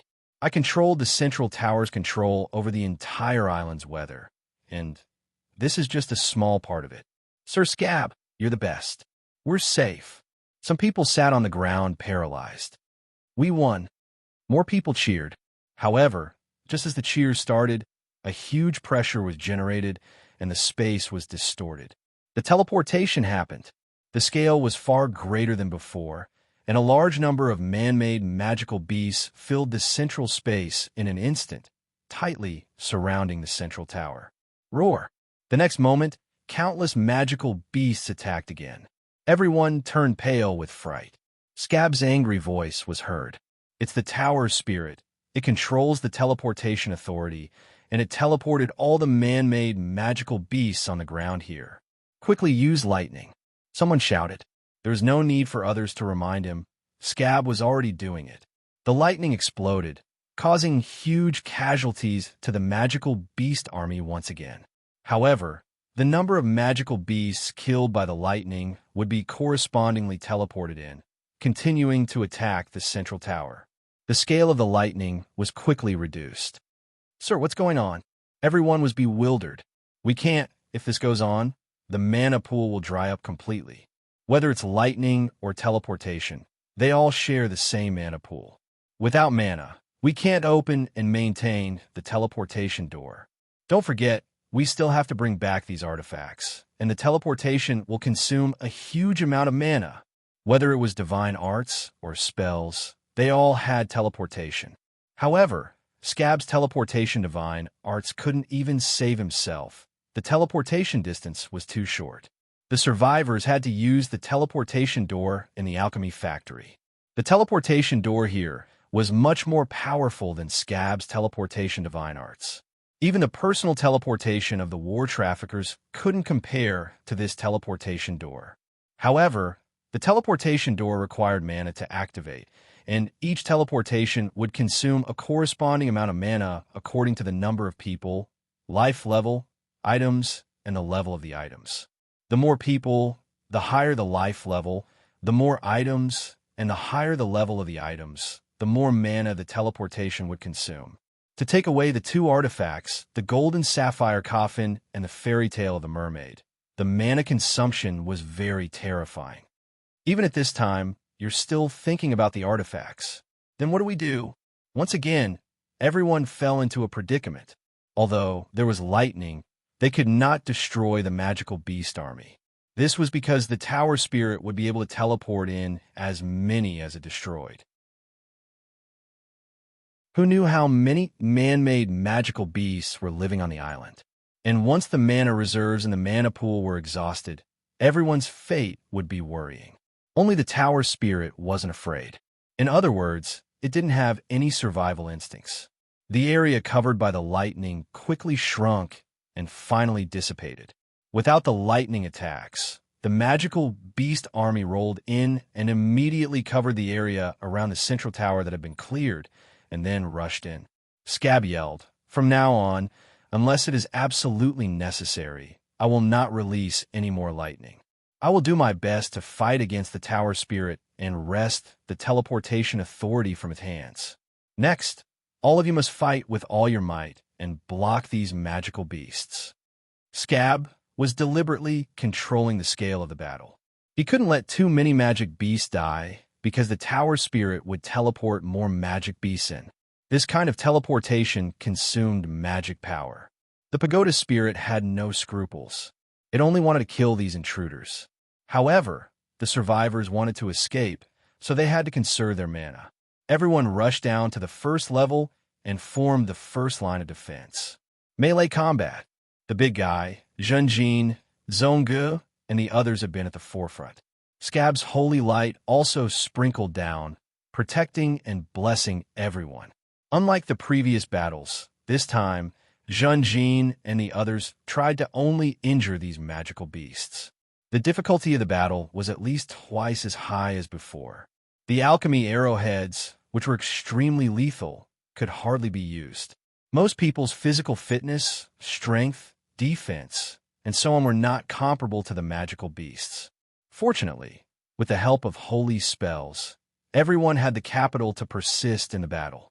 However, these capital immediately became insignificant after the gold-ranked magical beasts rushed to the front line. The previous man-made magical beasts that came out of the coffins were not at gold-ranked. It seemed that the high-level man-made magical beasts were used to deal with the powerhouses of the Bloody Radiant Sanctions Academy and were exhausted. But now, there were many gold-ranked magical beasts mixed in with a magical beast army. Junjin kicked the brown monkey-tail bear with all his strength. The brown monkey-tail bear's claws had been cut off by the golden needles, so its threat was greatly reduced. It fought to the death without retreating. Every time Zhenjin forced it to retreat, he used its fat body to block the magical beast behind him. But this time, a giant lava tortoise rushed over. Its huge elephant leg directly trampled the heavily injured brown monkey-tail bear to death. Then it opened its mouth and bit Zhenjin. Zhenjin gritted his teeth and resisted with all his strength. As a result, he was almost knocked away by the impact. He retreated more than a dozen steps and disrupted the whole formation. Retreat. Zhenjin spat out a small mouthful of blood and hurriedly shouted. The opponent's strength was not something he could contend with. The survivors quickly retreated to the second level. In the process of retreating, they once again left behind the bodies of their companions. The giant lava tortoise drilled into the first level, but it was difficult to enter the second level. It did not know how to climb stairs, and the stairs were too small for the tortoise's size. When everyone returned to the second level, the pressure was greatly reduced. The giant lava tortoise occupied a large amount of space, and the magical beasts behind could not kill their way in. After several failed attempts, the thing that Zhenjin was most worried about happened. The large and small black holes on the giant lava tortoise's shell began to emit thick smoke. The thick smoke drifted into the second level, causing everyone to cough. The air temperature rose sharply, and lava began to spurt out from the thick smoke. The second level was filled with thick smoke, and everyone could not help but cough violently. They also heard the cries of other magical beasts because of the lava. If this continues, the lava will surge up. Quick, use that coffin to block it. I thought of a good idea. Zhonggu dragged the sapphire gold coffin over and directly pressed it against the stairs. Although there was a small gap, the thick smoke and the air temperature were mostly isolated. Bang bang. The giant lava tortoise began to hit the sapphire gold coffin with its head, and the sapphire gold coffin was almost knocked away. Zhonggu, Zhenjin, and the others quickly moved it back and suppressed it with all their strength. After a short while, the survivors reached their limit. The sapphire gold coffin was boiling hot and could cook an egg directly. The heat could not be blocked, and the second level was so hot that it was difficult to breathe. Lord Scab, Heiwan shouted for help. Scab sighed, and lightning appeared again. The sound of cracking filled the ears, and the central tower was cleared. The giant lava tortoise suffered the most lightning, and finally died and fell to the ground. The teleportation took place, and the replenished magical beast army rushed into the central tower again. Everyone relied on the stairs to defend, and soon they could not hold on. This time, the invading gold-tier magical beast was a deer. It looked like an elk with huge white bone antlers on its head that looked like tree branches. At the same time, it had huge snow-white wings on its back. This was a gold-tier magical beast that Song Su and the others accidentally saw near the snowy mountains. Song Su named it the white-bone feather deer. The white-bone feather deer could not pass through the stairs, but it used its antlers to attack. The antlers were not hard, and after being broken, the antlers disintegrated, turning into turbulent cold air and violently eroding the survivors. A few survivors were caught off guard, and their bodies were frostbitten. They could only amputate their limbs, and then save their lives with Scab's healing magic. The second level was quickly filled with cold air, and almost turned into an ice cave. "We need backup, Father!" Everyone was forced to shout again, but Scab did not respond. What's going on? Could it be that some magical beast was teleported to the fourth level? While everyone was surprised, Scab's excited voice suddenly sounded, "Look what I found!" While he was talking, the magical beasts outside the tower suddenly became chaotic and began to kill each other. I seized a part of the tower spirit's authority, and it was actually a way to control these magical beasts. They are controlled by smell. Although I did not completely seize this part of the authority, I have already shut down the device that emits the smell. Ha ha ha. Scab laughed. The pressure on everyone's defense had dropped to the bottom, but the white-bone feather deer was still using its antlers to poke the green jade gold coffin. This kind of gold-ranked magical beast was like a crane in a flock of chickens. Even if the man-made magical beasts had regained their autonomy, most of them would try their best to avoid gold-ranked magical beasts. The cold air became more and more severe, and everyone's hair was dyed with a layer of white frost. Left with no choice, everyone could only retreat to the third level. Finally, they could take a breather. The survivors avoided the core that was suspended in midair and surrounded the stairs. The oppressive cold air continued to corrode, and people once again blocked the green jade gold coffin. If this continues, the third level will also become an ice cave. Quickly use lightning to strike it to death. Lord Scab, have you taken control of the teleportation authority? Everyone was talking at once, and they were exhausted. No, we have to conserve our mana. That stupid deer is stuck at the stairs, and it is also stuck with the other magical beasts. We are temporarily safe. Scab's voice transmitted down. Xiongdun, Chaija, first bring the coffin and the big shell to me. Scab suddenly ordered. Most people were stunned. Zhenjin, Zd, Zonggu, Songsu, and the others were the first to react, and their expressions changed slightly. The two guardian knights reacted and gritted their teeth as they walked towards the artifacts, but Zhenjin and Zonggu immediately stood out to stop them. Father Scab, what do you mean by this? Zhenjin stared at the guardian knight in front of him and coldly shouted. Scab sighed. The artifacts cannot be abused like this. They are too important. The tower spirit is too heavily injured, and it is definitely not my opponent.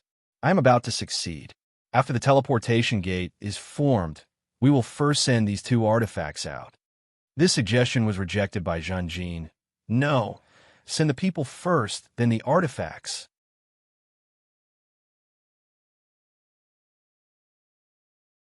Chapter 172. SCA Sand's suggestion was rejected by Zhenjin. The priest's voice suddenly turned stern. Holy Knight, you have to think of the big picture. Zhenjin's gaze was firm. I am more willing to think of my companions, Father. SCA Sand snorted. Suddenly, a bolt of lightning appeared out of thin air, striking towards ZD. ZD had no time to react. She could only watch as the bolt of lightning struck her feet. After being stunned for a moment, the crowd immediately went into an uproar. Father, what are you doing? That bolt of lightning just now, was it controlled by you? What are you trying to do? What am I trying to do? SCA Sand roared. I just want to save time. Now is not the time to be suspicious of each other. Quickly bring me the artifact.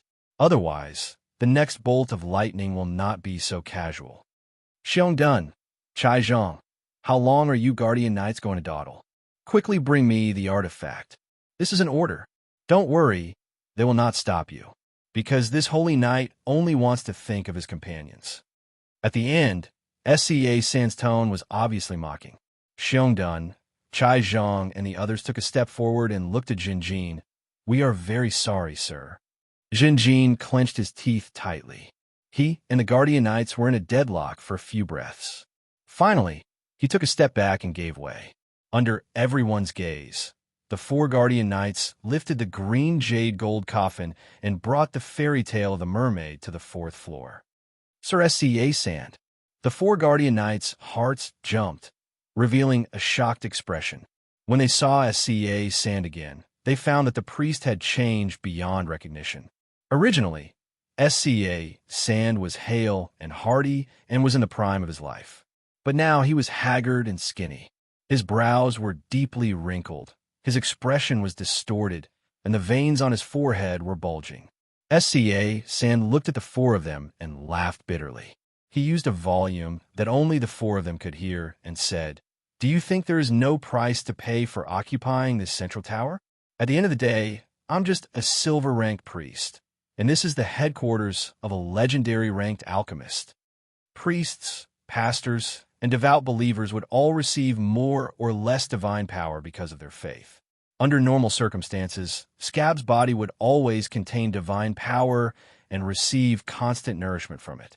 Over time, Scab's physical fitness would also improve, especially his eyesight. However, in order to invade the central tower, Scab, in his complete state, did not have enough divine power. Moreover, In the process of coming here and in the fierce battle just now, he had repeatedly used divine arts and consumed a large amount of divine power. His divine power was far from enough to invade the central tower, so Scab could only use unconventional methods. He had squeezed out his own life force and overdraft his future potential to advance.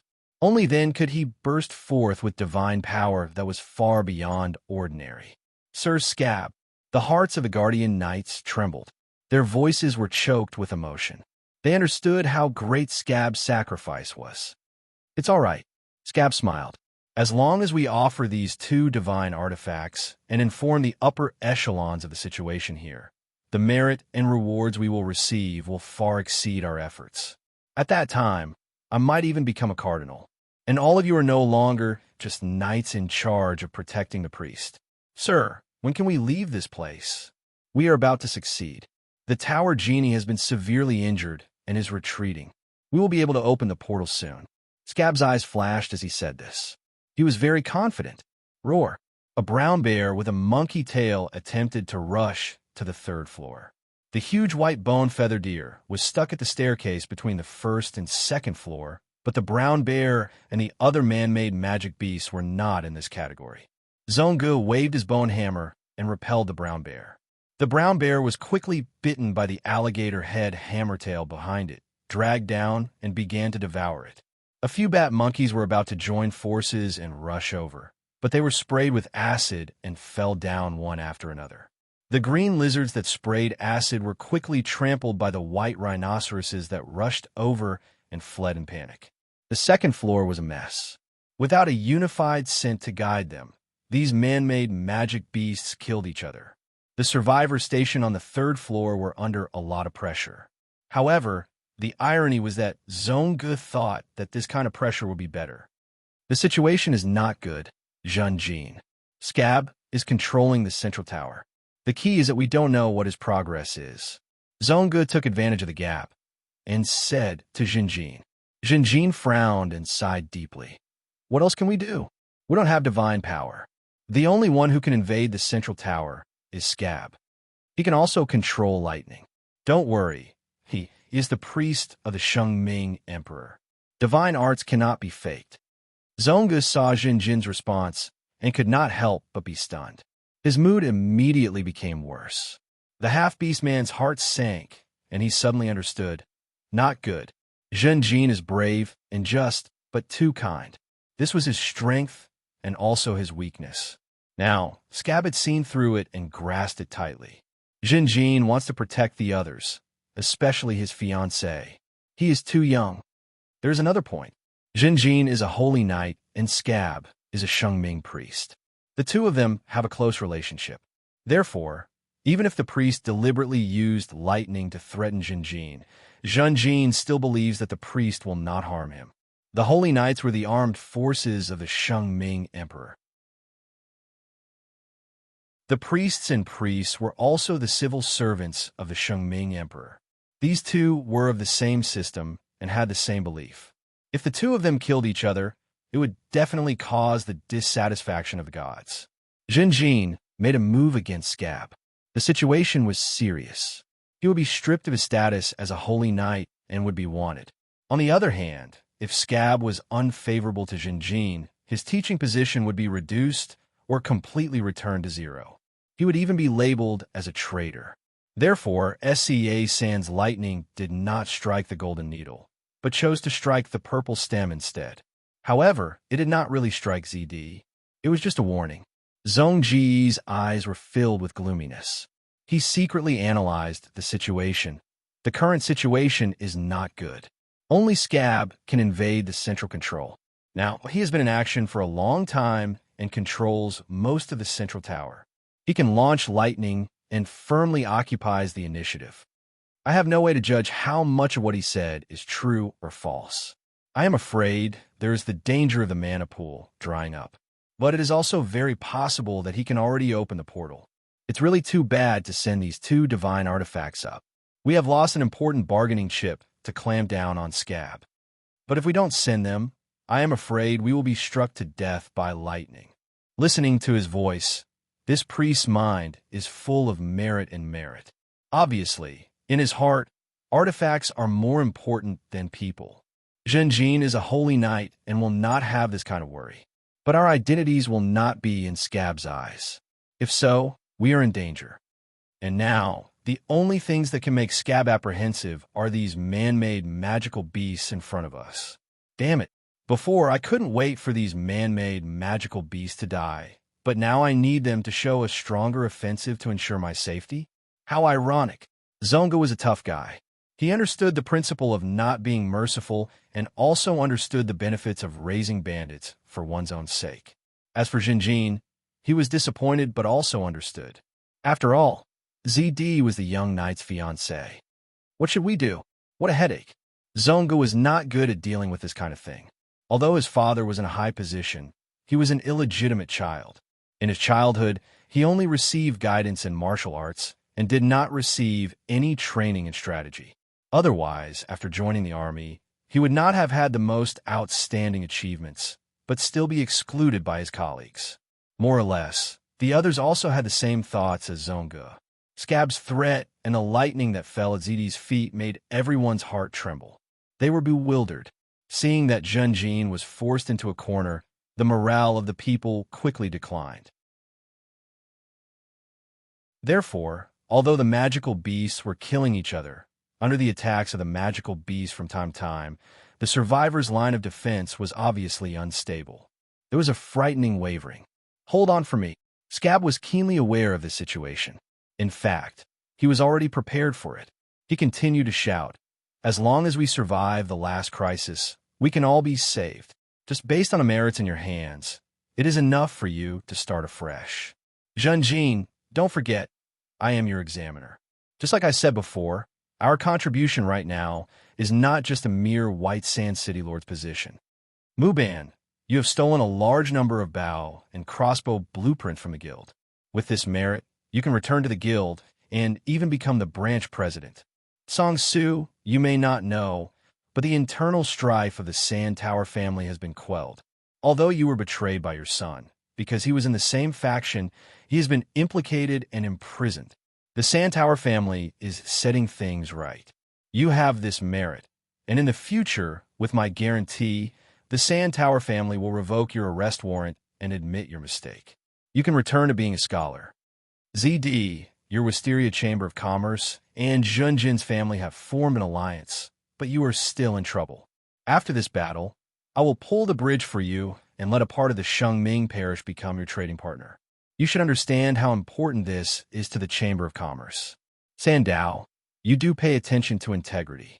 But because of integrity, your mercenary group has done a lot of dirty work, right?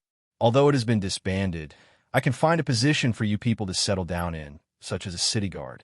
If you can really be a devout believer of the Shengming Emperor, I can even lead you into the Apologetic Knights. Zongu, I know your identity. You are an illegitimate child. You want to achieve something, you want to go back with your head held high and take back everything that belongs to you. Then all the more reason for you to seize this opportunity, right? SCA Shah's words once again moved the survivors. He actually understood the survivors very well, and his understanding was so deep that he seemed to understand everyone's thoughts and demands. He clearly remembered every survivor's name, and his speech did not leave anyone out, even ordinary people like Baiyu were no exception. This was the excellent quality of a preacher. He promised Baiyu that as long as he cooperated with him, this merit would definitely make him a knight in the future. Father, I believe in you. Baiyu showed a yearning expression. The morale of the survivors no longer fell, and the front line stabilized. More importantly, SCA Shah had taken too much of the initiative, and the survivors had no way to counter him. They could only choose to believe. However, in the fourth floor,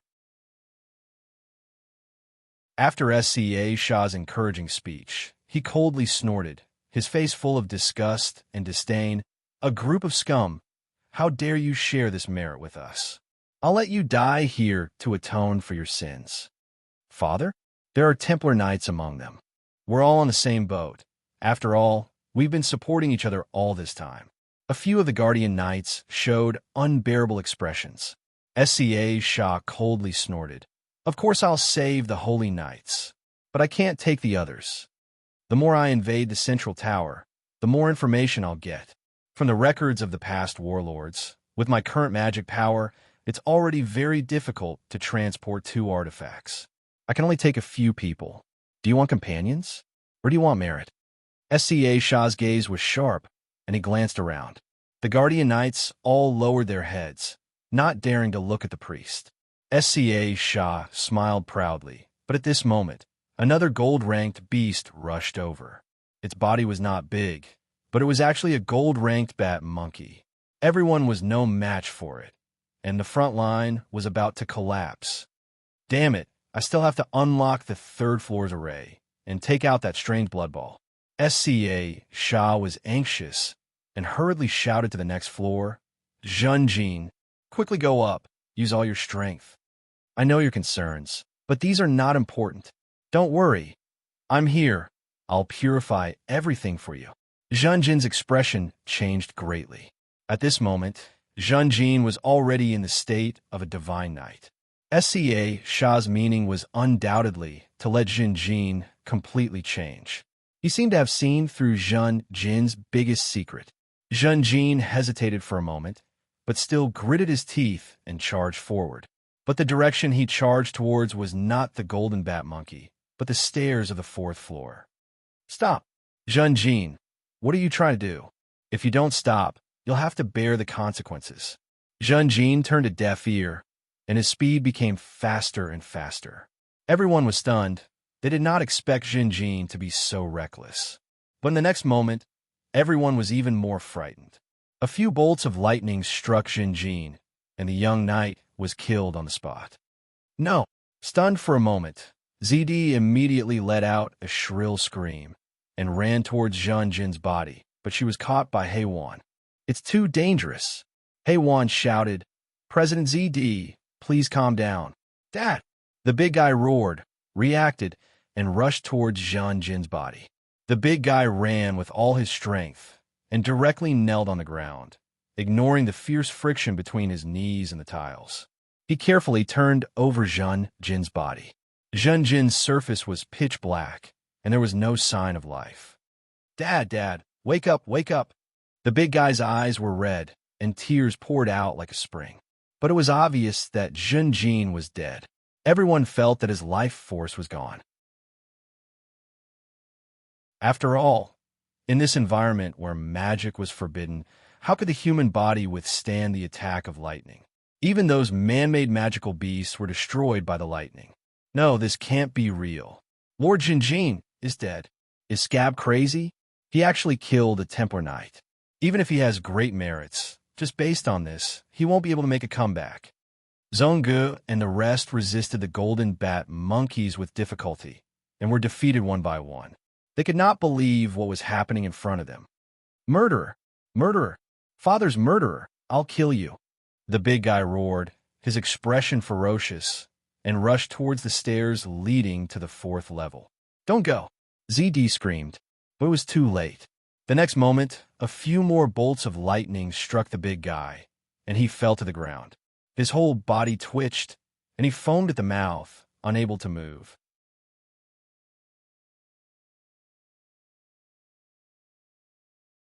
Chapter 173. Everything happened too suddenly. After a few breaths, Junjin died in front of everyone's eyes. ZD cried out mournfully. The big guy rushed forward without a care for his own safety, then fell to the ground. The crowd was silent for a moment, and then it exploded like a bomb. Let go of me! ZD tried to shake off Heiwan's hand, but Heiwan still held on tightly to her arm, his expression grim. Damn it, damn it! Zhonggu gritted his teeth as he defended against the invading magical beasts. His face was full of anger. Master! Lanzeo roared and rushed towards Junjin's corpse. Be careful! ZD's heart was in her throat, and she reminded him again. But this time, Lanzeo flew toward Junjin's corpse, but he was not struck by lightning. Master! Lanzeo hugged Junjin's corpse, crying out in pain. His eyes were red, and tears streamed down his face. Because he was injured, Lanzeo had retreated to the back of the battle line and waited for treatment. So when Zhen Jin charged, Lan Zhao did not even notice it. When he took action, it was too late. Lan Zhao's body was bent, and he hugged Zhen Jin tightly. At this moment, he felt that the light in his life had dissipated, and his life had once again sunk into endless darkness. Endless pain and confusion seemed to form an abyss, swallowing him whole. At the same time, endless regret and hatred towards Scab grew rapidly in the darkness, ferociously accumulating. Lord Zhen Jin, you killed our Lord Zhen Jin. Many people roared. There were also people who held their heads in their hands, stunned like statues. They looked at the scene in front of them in disbelief. Lord Zhen Jin is dead? He actually died at the hands of his own people? No, Bai shouted. He came to his senses and ran towards ZD. Madam ZD, medicine. Quick, quick, quick. Let's save Madam. This sentence was like a bolt of lightning, striking ZD into a daze. Silent tears quickly flowed down her face. Scram, seeing Bai pouncing on him like a madman. Hei Wan grabbed ZD's arm with one hand and kicked Bai to the ground. Hei Wan, what are you doing? Song Su asked sternly. Let go of our guild leader. Fat tongue closed in. Brat, you better let go of Lord Zhen Jin's fiancé. This is no place for you to behave atrociously. Sandao held the dagger in his hand, his eyes filled with warning. Hei Wan laughed strangely, using a mocking and contemptuous gaze to sweep over everyone, without a trace of fear. You bunch of ignorant fools. Hei Wan held his head high and shouted loudly. I am Zhen Jin. I am the real Zhen Jin. Everyone was shocked. What did you say? Are you crazy? Could it be that you can't stand the pressure and collapsed? However, at this time, SCA's voice sounded again. He is indeed the real Zhen Jin, a holy knight, the only successor of the 100 Needles clan, and the one you wholeheartedly want to follow. Did you hear that, idiots? Hei Wan glared. Everyone was silent for a moment, then once again went into an uproar. These two people are crazy. SCA is crazy too. No wonder he did this. Maybe this isn't the priest's fault, but the tower spirit's doing. No, maybe that artifact, the fairy tale of the mermaid, is playing its role. All of us have been deceived. All of this is fake. Song Su fell into silence. He looked at ZD, Hei Wan, and then looked at Zhen Jin's corpse, his face revealing a thoughtful expression. Who told you that the criminal who was killed by me is the real Zhen Jin? SCA said in a mocking tone. Or do you think that I would be stupid enough to publicly murder a holy knight as a priest of the sacred church? If I did that, what's the use of having more merits? Also, don't you think that Zhen Jin's actions just now were very impulsive and strange? Why did he rush to the 4th floor? But because of what I said just now, he realized that his identity had been exposed. The uproar of the crowd weakened. But he is a holy knight. His prayers are almost always answered by the emperor. Someone retorted, is he a holy knight? Have you seen what a real holy knight looks like? SCA was furious. Take a good look, the armor on his body, the sword in his hand. Doesn't it look like the shell of a spear scorpion? Doesn't it look like the legs of a blade spider? Everyone's eyes focused on him, and their faces changed. SCA's voice slowed down, then became gentle again. I know what you are thinking, and I understand you very well. In fact, don't any of you think that the fake Zhen Jin looks suspicious? Don't you think of the shell of a spear scorpion and the legs of a blade spider? It's just that you want to escape, you want to leave here alive, you want to follow Zhen Jin, you want a bright future. So, you deliberately rejected these suspicious points. This fake Zhen Jin is indeed very skillful. He has aroused the greed in your hearts, and made you help him deceive yourselves. SCA paused, and then solemnly announced, you have all been deceived by him. Everyone was bewildered. Bai had just been kicked to the ground by Hei Wan, and now he was sitting on the ground, shaking his head. No, this is not true, this is not true. Hei Wan sneered, and he swept his eyes over the people around him. Look at your expressions now. It's really wonderful. If you don't believe me, and don't believe the Holy Church's priest, I have a witness here. ZD, my fiancé. quickly tell them the truth. Heiwan stared at ZD with a sharp gaze. But ZD was already crying, and her arm was firmly controlled by Heiwan. She stared blankly at the youth's corpse, motionless. Her expression was incomparably confused, as if she didn't hear Heiwan's words at all. Heiwan coldly snorted, very dissatisfied with ZD. He swept his eyes over the people around him. Are you really stupid, or are you pretending to be stupid? She has already tacitly agreed. Indeed, ZD's strange state was enough to prove Heiwan and SCA's words. The whole place was dead silent. Only the sound the magical beasts fighting downstairs could be heard. At this moment, Heiwan was greatly satisfied. He took a deep breath, and although the air had not changed, he felt unprecedentedly carefree. Standing in the silent crowd, Heiwan proudly announced again, "Now you should understand, I am the real Zhenjin. I am Zhenjin. I am Zhenjin." The childhood Zhenjin stood in a pool of blood, surrounded by the corpses of his brothers and sisters. At this moment, the murderer was squatting in front of Zhenjin, with a charming smile on her delicate face. The murderer stretched out her slender white hand, gently stroking Zhenjin's hair, and gently comforted him. "What is your name, little friend?" The childhood Zhenjin's pupils had already shrunk to the size of a needle tip, and his whole body was stiff as if dead. His whole body and mind were filled with fear. "If you don't obediently answer your sister's words, you will die." The murderer smiled. The childhood Zhenjin's whole body trembled, and he opened his mouth to speak, but his teeth were violently chattering, and no words came out. He was extremely frightened and anxious, and the cold sweat on his forehead kept rolling down his cheeks. "Good boy. Don't be afraid, don't be afraid." The murderer patted Zhenjin's little head again, and then leaned close to Zhenjin's ear, whispering, "Even if you don't say it, I know. Your name is Zhenjin, right?" The murderer chuckled. "Don't worry, I was just joking with you. If your sister doesn't kill you, you will live." "Who told the great emperor to choose to forgive your 100 Needles clan?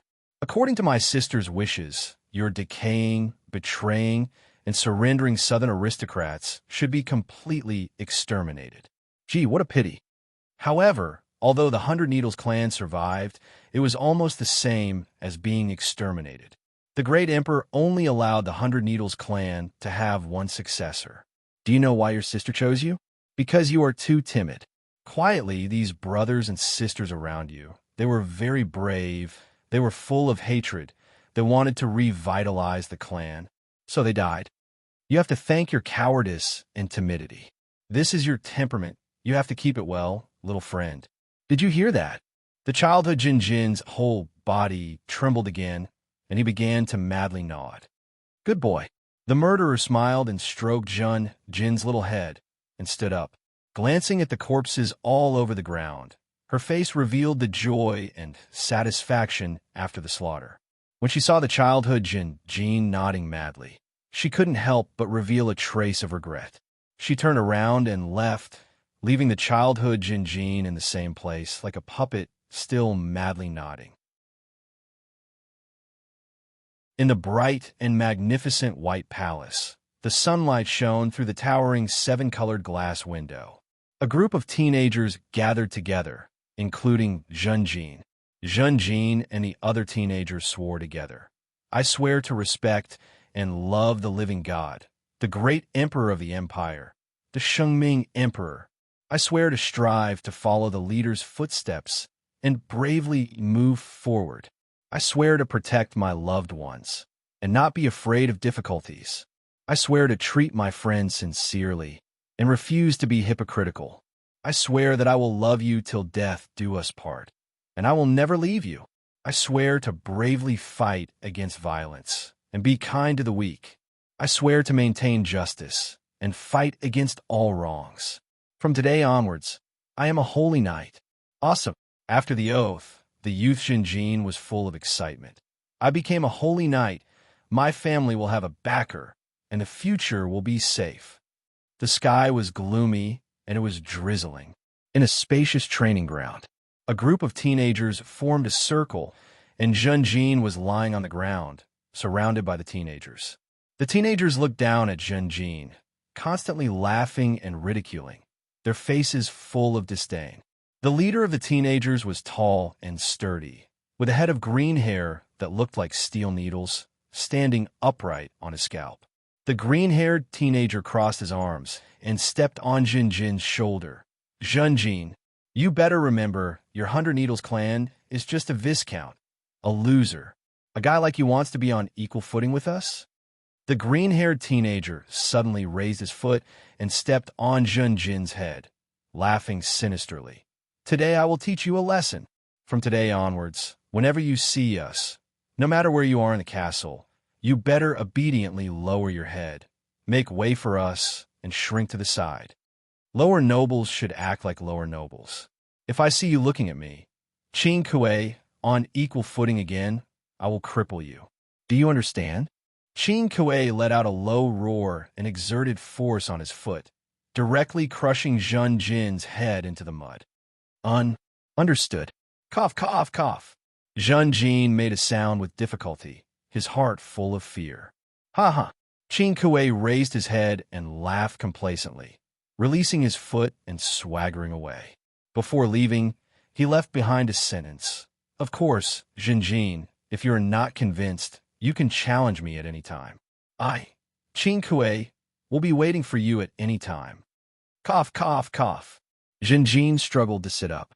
He wanted to say that he would never challenge, but just as he opened his mouth to speak, the muddy water inevitably flowed back into his throat, causing another bout of coughing. Seeing him in such a sorry state, the teenagers all lost interest. Bah, who do you think you are? You want to challenge young Master Qing Kuei? Why? Because of that embroidery needle of his, ha. It was raining heavily. The teenagers clustered around Qing Kuei, making guffaws, and entered the castle. Zhenjin sat in the mud, letting the rain fall on his body. He shivered and felt extremely wronged. I'm innocent. I just want to make friends with you, Qing Kuei. I don't want to challenge you at all. In the autumn evening, Zhenjin was in a study. The study was dim, with a narrow window on one side of the stone wall, which was the only light source at the moment. He saw Zhenjin's father, the leader of the 100 Needles clan, sitting behind the desk. He was a middle-aged man with a thin figure and a pale face, with two straight and slender beards. He frowned slightly, showing a cold temperament. Zhenjin, my son, don't lower your head. Zhenjin raised his head, looked at his father, and then looked away in fear. Why? Half a month has passed, my son, and you still haven't made any progress in the breath-holding technique. The middle-aged man's voice came again. Zhenjin's head trembled, and he didn't dare to make sound. The middle-aged man said clearly, I know how you feel. You've never been interested in the breath-holding technique. You think the fighting technique of the clan is weak, don't you? You think the bloodline of the 100 Needles clan can't give you excellent physical strength or speed, and you're only an inferior noble of the empire, right? Zhenjin was silent. The middle-aged noble sighed deeply, stood up, walked around the desk, and came to Zhenjin's side. Come, follow me. They walked out of the study, walked through the dark corridor, past the mottled stone wall, and came to the garden in the castle. Fighting technique, 100 Needles wind. The middle-aged man suddenly pulled out his sword. This sword was not a slashing sword, but a slender rapier. The rapier in the middle-aged man's hand kept attacking. Because it was so fast, it directly formed a sword shadow. In particular, the tip of the rapier was covered with fighting energy. For a moment, golden stars overflowed, brilliant and dazzling. The tree-winged butterflies were swept up by the wind and hit by the golden stars, falling to the ground one by one. After a few breaths, the ground was covered with a layer of parasol leaves. Hundreds and thousands of tree-winged butterflies, but not a single one managed to escape. So powerful. Zhenjin was stunned. Cough, cough, cough. The middle-aged man put away his rapier, coughed repeatedly, and his face became pale. Do you still think our 100 Needles clan is weak? Zhenjin shook his head. Every noble clan has its own heritage. Not to mention our 100 Needles clan was once a great noble clan in the south. 100 Needles Wind is the symbol of our clan and also one of our heritage. But outsiders rarely know this secret. Running a clan requires strategy. Sometimes we need to be high profile, like a beast baring its fangs and brandishing its claws. But sometimes we need to be low-key. Like right now, our 100 Needles clan needs to show weakness and reduce our presence. After a pause, the middle-aged man continued. Do you know what is the basis for using 100 Needles Wind? Without waiting for Jinjin to answer, the middle-aged man immediately said, It is the chi restraining technique. Jinjin was surprised. Only by enduring and accumulating strength can we have an amazing burst. The chi restraining technique allows us to restrain our aura, making it difficult for outsiders to detect or underestimate our cultivation. At the same time, the chi restraining technique also has the effect of accumulating strength.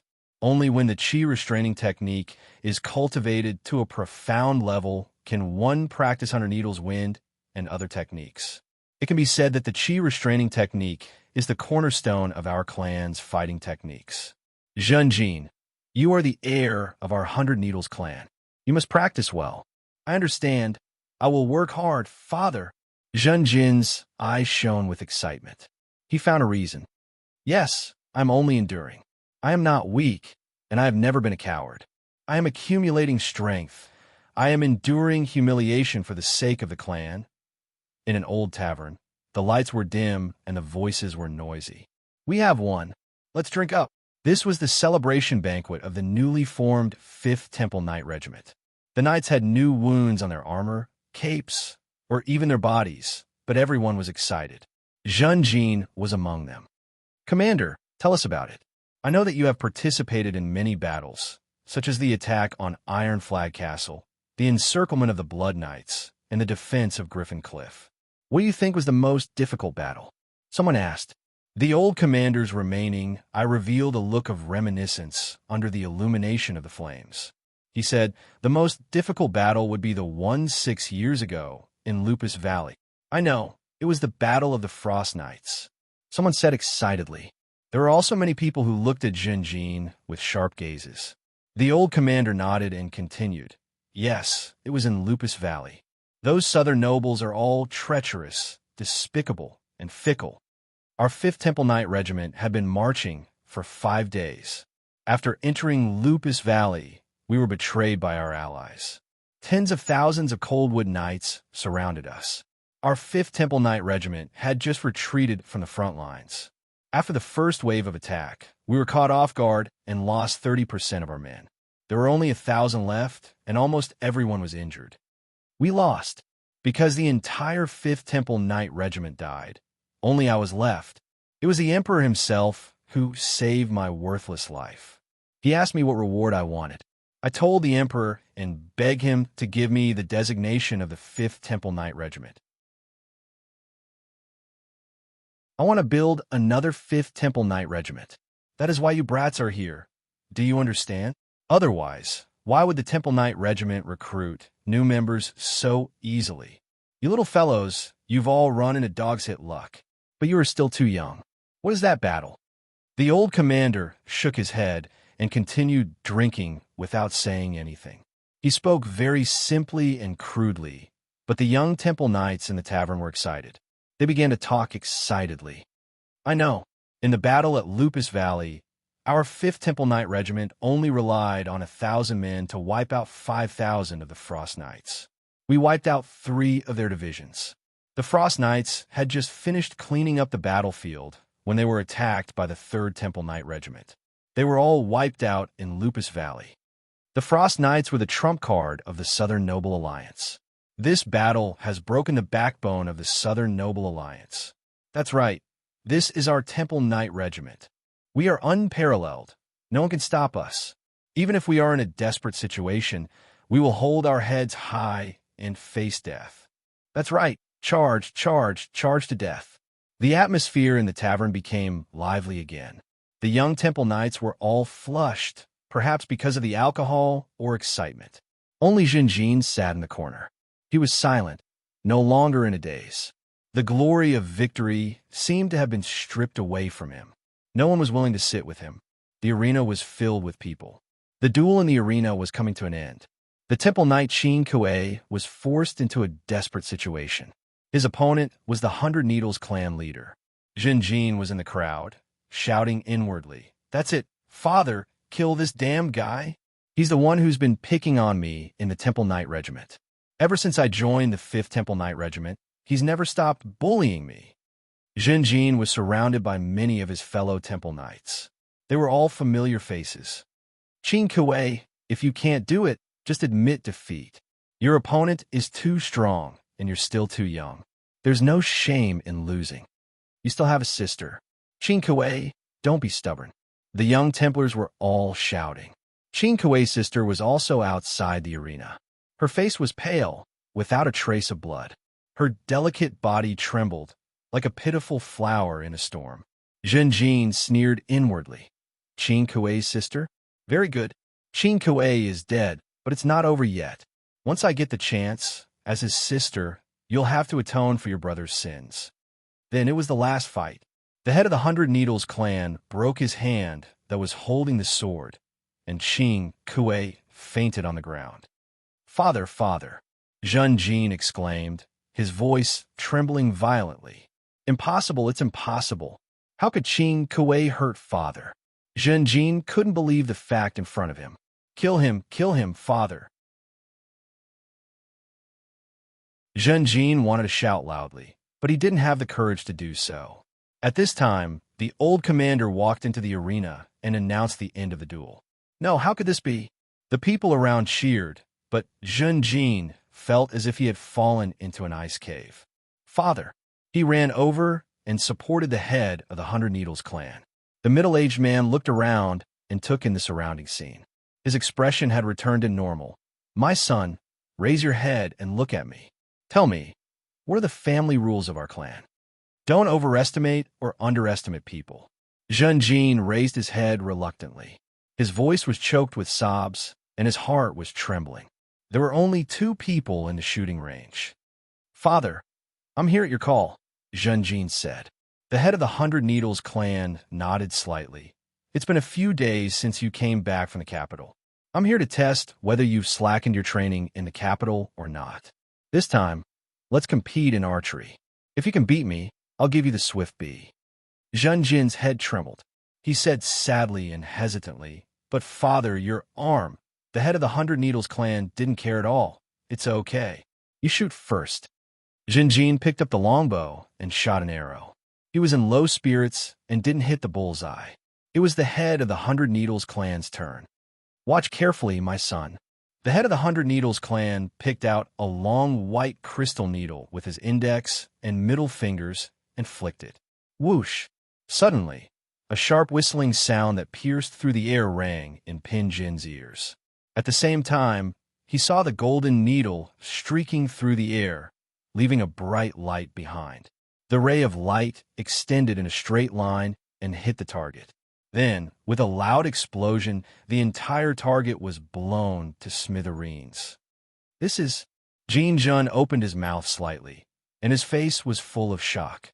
"This is a secret skill passed down from generation to generation in the Hundred Needles clan, Roaring Needles. Do you want to learn it? According to your current fighting energy, you should be able to shoot 1 needle if you inject all your fighting energy into it," the head of the Hundred Needles clan estimated. Zhen Jin smiled bitterly. "Father, won't it be dangerous for me to use this secret skill?" The smile on the head of the Hundred Needles clan gradually disappeared. His expression turned serious. He stared at Zhen Jin and said meaningfully, "My son, the reality is always cruel. You'll always be at risk whether it's a battle or something else. Many times, you'll find that shooting 1 needle with all your strength is the wisest choice. It's hard to feel empty and painful when all your fighting energy is temporarily consumed. But sometimes we have to do this. Don't be afraid of risks, and don't be afraid of sacrifices."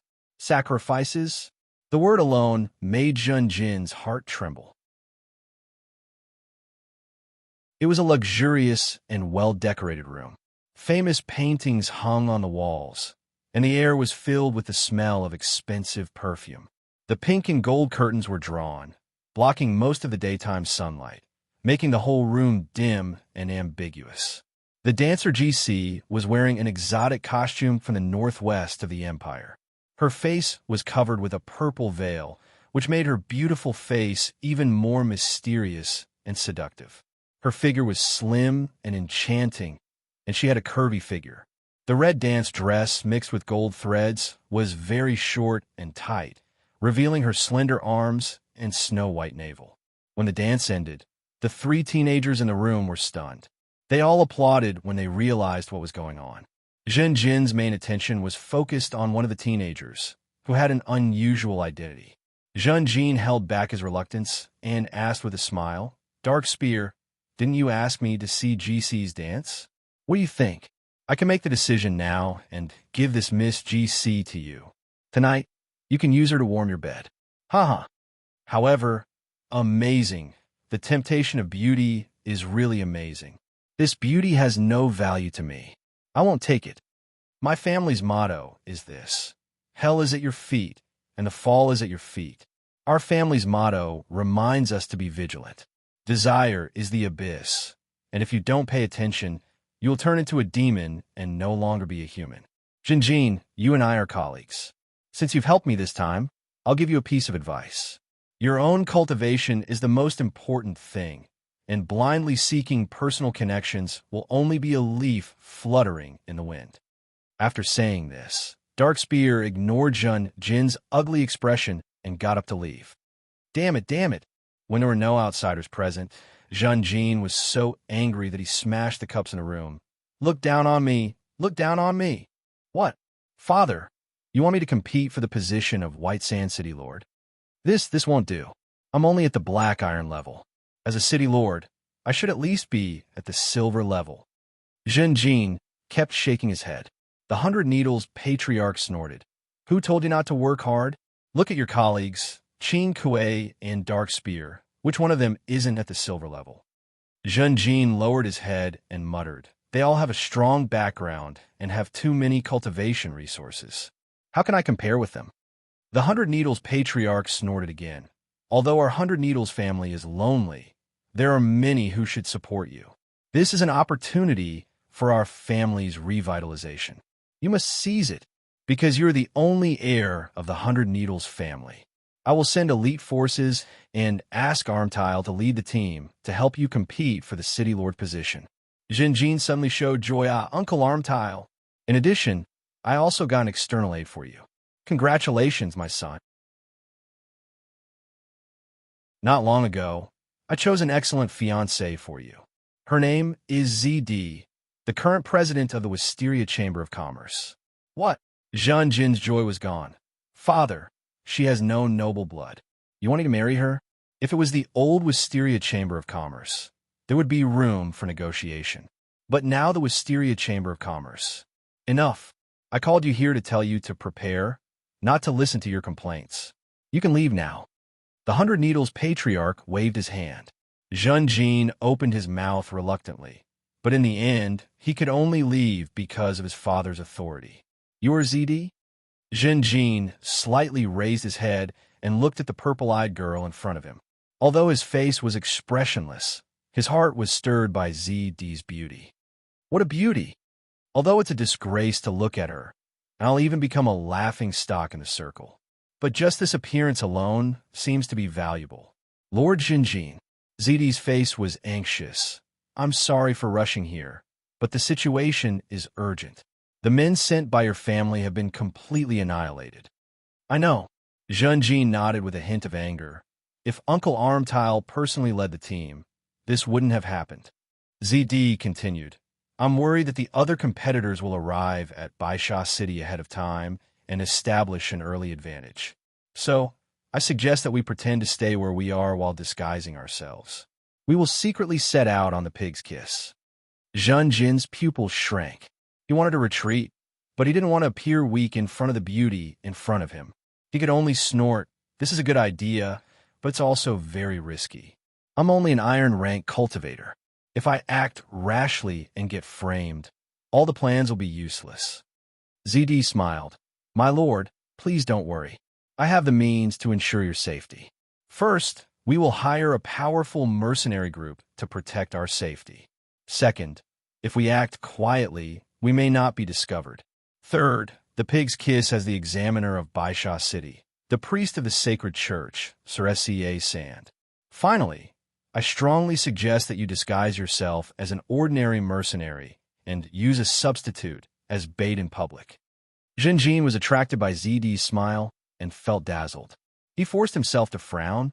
Will this work? It will work, my lord.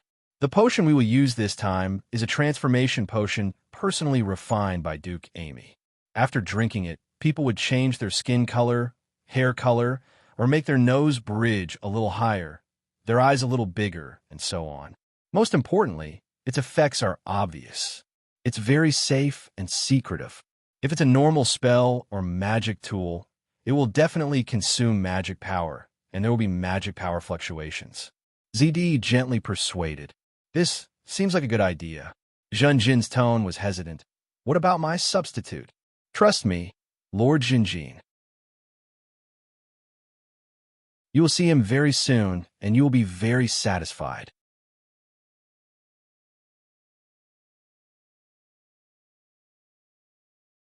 Chapter 174. At the docks. The Pig's Kiss was anchored quietly. A few crew members stayed on the ship, while most of them were having fun in the taverns and gambling dens. The ship would set sail the next day.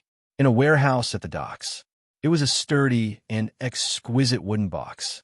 At this moment, the lid of the wooden box had been lifted, revealing the goods inside. This is... Junjin stood in front of the wooden box and couldn't help but exclaim in surprise. He saw a golden-haired youth lying in the wooden box, sleeping with his eyes closed. Whether it was the nose, the eyebrows, the arms, or the ankles, they were all replicas of Jinjin.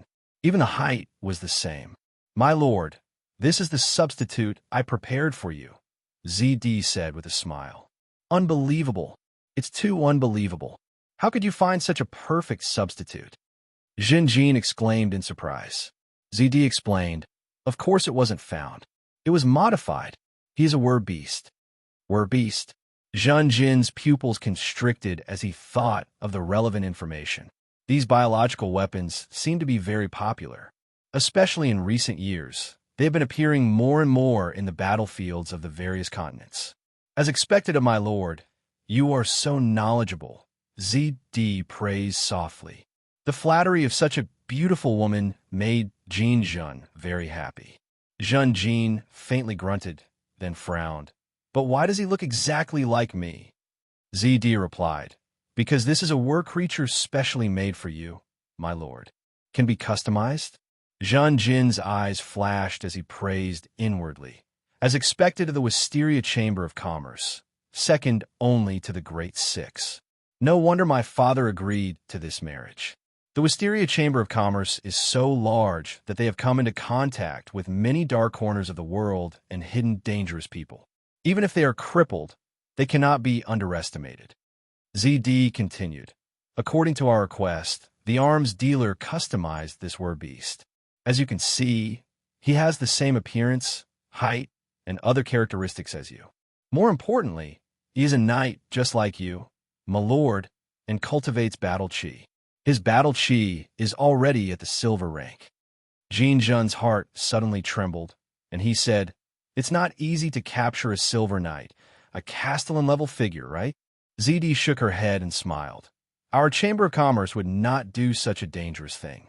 This is all provided by the arms dealer. Jinjin asked, then, what is his identity? Is he a noble or a commoner promoted to knight? ZD continued shaking her head. We don't know, but don't worry. His original memories have all been erased. Even if we wake him up now, and he doesn't know who he is, he's been modified. He'll definitely be loyal to us and listen to our orders until death. Beastman's technology is really convenient. Jinjun sighed, but he felt a sense of crisis in his heart. Even a silver-ranked knight was defeated, let alone a mere black iron-ranked knight. However, ZD and I are related by marriage. I am a temple knight and the only heir of the 100 Needles family. They wouldn't dare to harm me. When Zhenjin thought of this, his frown deepened. He saw one of the shortcomings of the word creatures. How can a blank substitute act as me well? About this, please take a look, sir. ZD showed Zhenjin something. Of course we've prepared for this. Zhenjin looked over and saw a milky white crystal pillar in ZD's hand. Angel's tear? Zhenjin raised his eyebrows. No, this is Yu Jinseng's memory crystal. ZD smiled. My lord, it's really delightful to talk with someone as insightful and wise as you. Necromancer Yu Jinseng, ranked 6th on the wanted list, was a legendary figure who had created necromancy. There was no way to verify what race he was from. Many reports mentioned that he was a successful blasphemy priest who had stolen the divine power of many gods. This was not easy. He had successfully deceived the gods, making them think that he was their believer. From there, they would project their divine power to Yu Jinseng.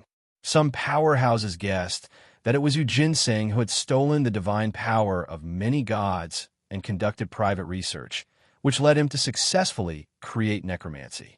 And the important tool Yu Jinseng used to deceive the gods was the memory crystal he had developed. This magic tool looked very similar to Angel's tear. It could erase and copy the memories of intelligent life forms.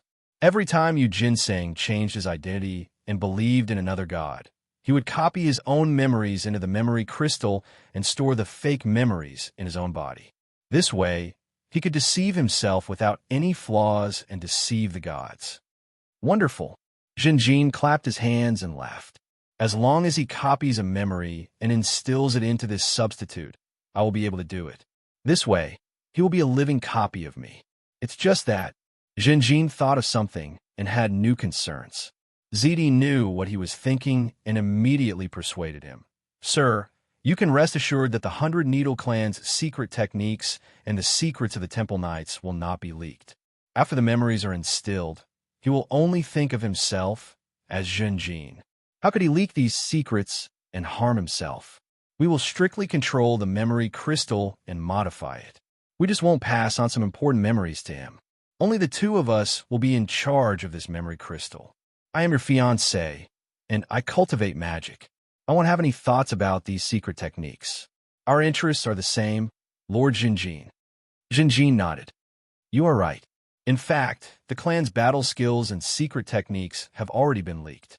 As the defeated, these things have already been stored in the depths of the Imperial Library. And these battle skills and secret techniques need to be matched with our 100 Needle Clan's bloodline to show their true value. Zhenjin looked at the sleeping substitute and felt more and more satisfied. Very good. With this substitute, I'll be very safe. Silver Battle Chi is also suitable for the position of Baisha City Lord. My Battle Chi is still too low, as expected of my father. I completely approve of his decision. Cooperating with the Wisteria Chamber of Commerce is really beneficial. Seeing the change in Zhenjin's expression, ZD knew that he had approved of her plan. She then said softly, Lord Zhenjin, there's still some things you need to pay attention to when copying the memories. First, we don't need to copy all the memories into the memory crystal. Because people forget, we don't remember everything that happened in the past. Second, please try not to miss any important moments in our lives. If we miss any, and the substitute sees an enemy but treats them as a friend, we will be very troubled. Third, please copy as many positive memories as possible. When the substitute recognizes himself, he will think that he is a temple knight and an outstanding noble. This way, he will be able to display his true value. Zhenjin's expression turned serious as he nodded. ZD's words were very reasonable. He quickly thought of Qin Kuei and Darkspear. I'll let my silver substitute deal with them. When they see that my cultivation has suddenly increased to silver, they will be very surprised. A moment later, my lord, how do you feel now? ZD asked. Zhenjin shook his head slightly. Other than the headache caused by the memory copying, everything else is good. He stared at the mirror in front of him. In the mirror, there was a youth who was about to hang his sword. He had black hair, black eyes, and dark skin. His hair was naturally curly. Zhenjin looked at himself in the mirror with a curious gaze. As expected of the potion made by Duke Amy, I have become a completely different person. What name should I give him? Jean thought about it and said a few names, but ZD shook her head and rejected them all. My lord, the names you mentioned are too noble. You're now playing the role of a mercenary, and the mercenary's name needs to be more vulgar. Why don't you call yourself Heywan? Heywan? What a terrible name. Jean shook his head and then shrugged. It doesn't matter, I'll call myself that. ZD looked at the sword at Jean's waist. My lord, please give this sword to the substitute. This time, Jean's attitude was very firm. He did not hesitate and shook his head. No, that won't do. This was personally given to me by my father. It is called Silver Lightning, and it is a gold greatsword. In fact, it is one of the secondary swords of the 9 mystical light swords. Such a precious item must be personally safeguarded by me. Looking at ZD, Jean said, but don't worry. Although the 9 mystical light swords are famous, there are many secondary swords. As for what they are, very few people know. I will not reveal my identity because of this. ZD nodded. Then, Lord Jean, you can go and rest now. I have already prepared a room for you, my lord, and the most popular dancer on the docks. Of course, she does not match your true identity. Just treat it as a trial for you to familiarize yourself with your new identity. Huh? Jean laughed. I have never participated in such activities as a low-level mercenary. This will be very interesting.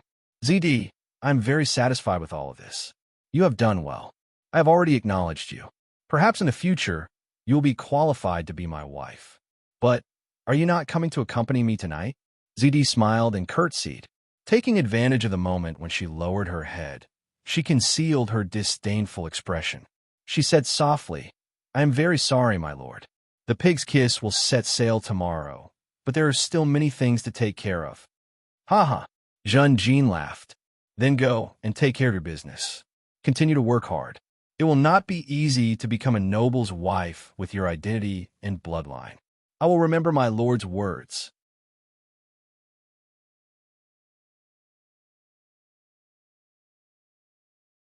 Chapter 175. On the Pig's Kiss. Standing in the cabin assigned to him, Jean's expression was ugly. Do I have to pretend to be Heywan a moment I get on the ship? Don't I have a slightly bigger cabin? The cabin in front of him was indeed small, but it was normal for a black iron mercenary to receive such treatment. ZD softly advised, Sir, don't forget that this trip is a disguise. We're pretending that you're still here, and, as your fiancé, I'm only leading a group of people to the wilderness continent to act as your vanguard. If we're exposed now, the gains won't make up for the losses. In fact, even I'm pretending to hide my identity. The Pig's Kiss cabins are actually not much different. The largest cabin is in the hands of Father Scab. The other cabins are actually more or less the same. Jean reluctantly nodded. Then when can my substitute come out? Once we reach White Sand City, we'll let the substitute wake up. At that time, our 2 competitors will surely be shocked, ZD said with a smile. Haha, Jean fancied for a moment. I can't wait to see their expressions. Forget it, then I'll condescend to spend a few days in this cabin. You can accompany me tonight. ZD immediately revealed a look of pity. Lord Jean, even if I really want to do this, don't forget that Sir Scab is on this ship. In fact, according to our previous discussion, we've already accidentally leaked our information to the Guardian Knights. Next, we'll create a chance encounter and get to know Sir. You're the examiner this time. If we're in disguise and in secret, I'm afraid we'll leave a very bad impression on Father Scab at this time. Jean's expression turned ugly. You're right. Then I'll endure for a few days. Deep in the night, the Pig's Kiss quietly sailed on the ocean. Jean turned over and slept on his side. Suddenly, the bed flipped over and he fell onto the floor. Jean was awakened. He opened his eyes and saw that the floor was full of water. At the same time, he heard many panicked cries. What's going on? As soon as he reacted, the cabin door was suddenly pushed open, and with a rumble, seawater poured in. Jean was just about to open his mouth to ask for help when he was swallowed by a few mouthfuls of seawater. His entire body was completely submerged. Breathing heavily, Jean Jinda drilled out of the waves and finally stepped on the beach with his feet. His entire body was dripping with water. After staggering for a dozen steps, his knees finally gave way and he knelt on the ground.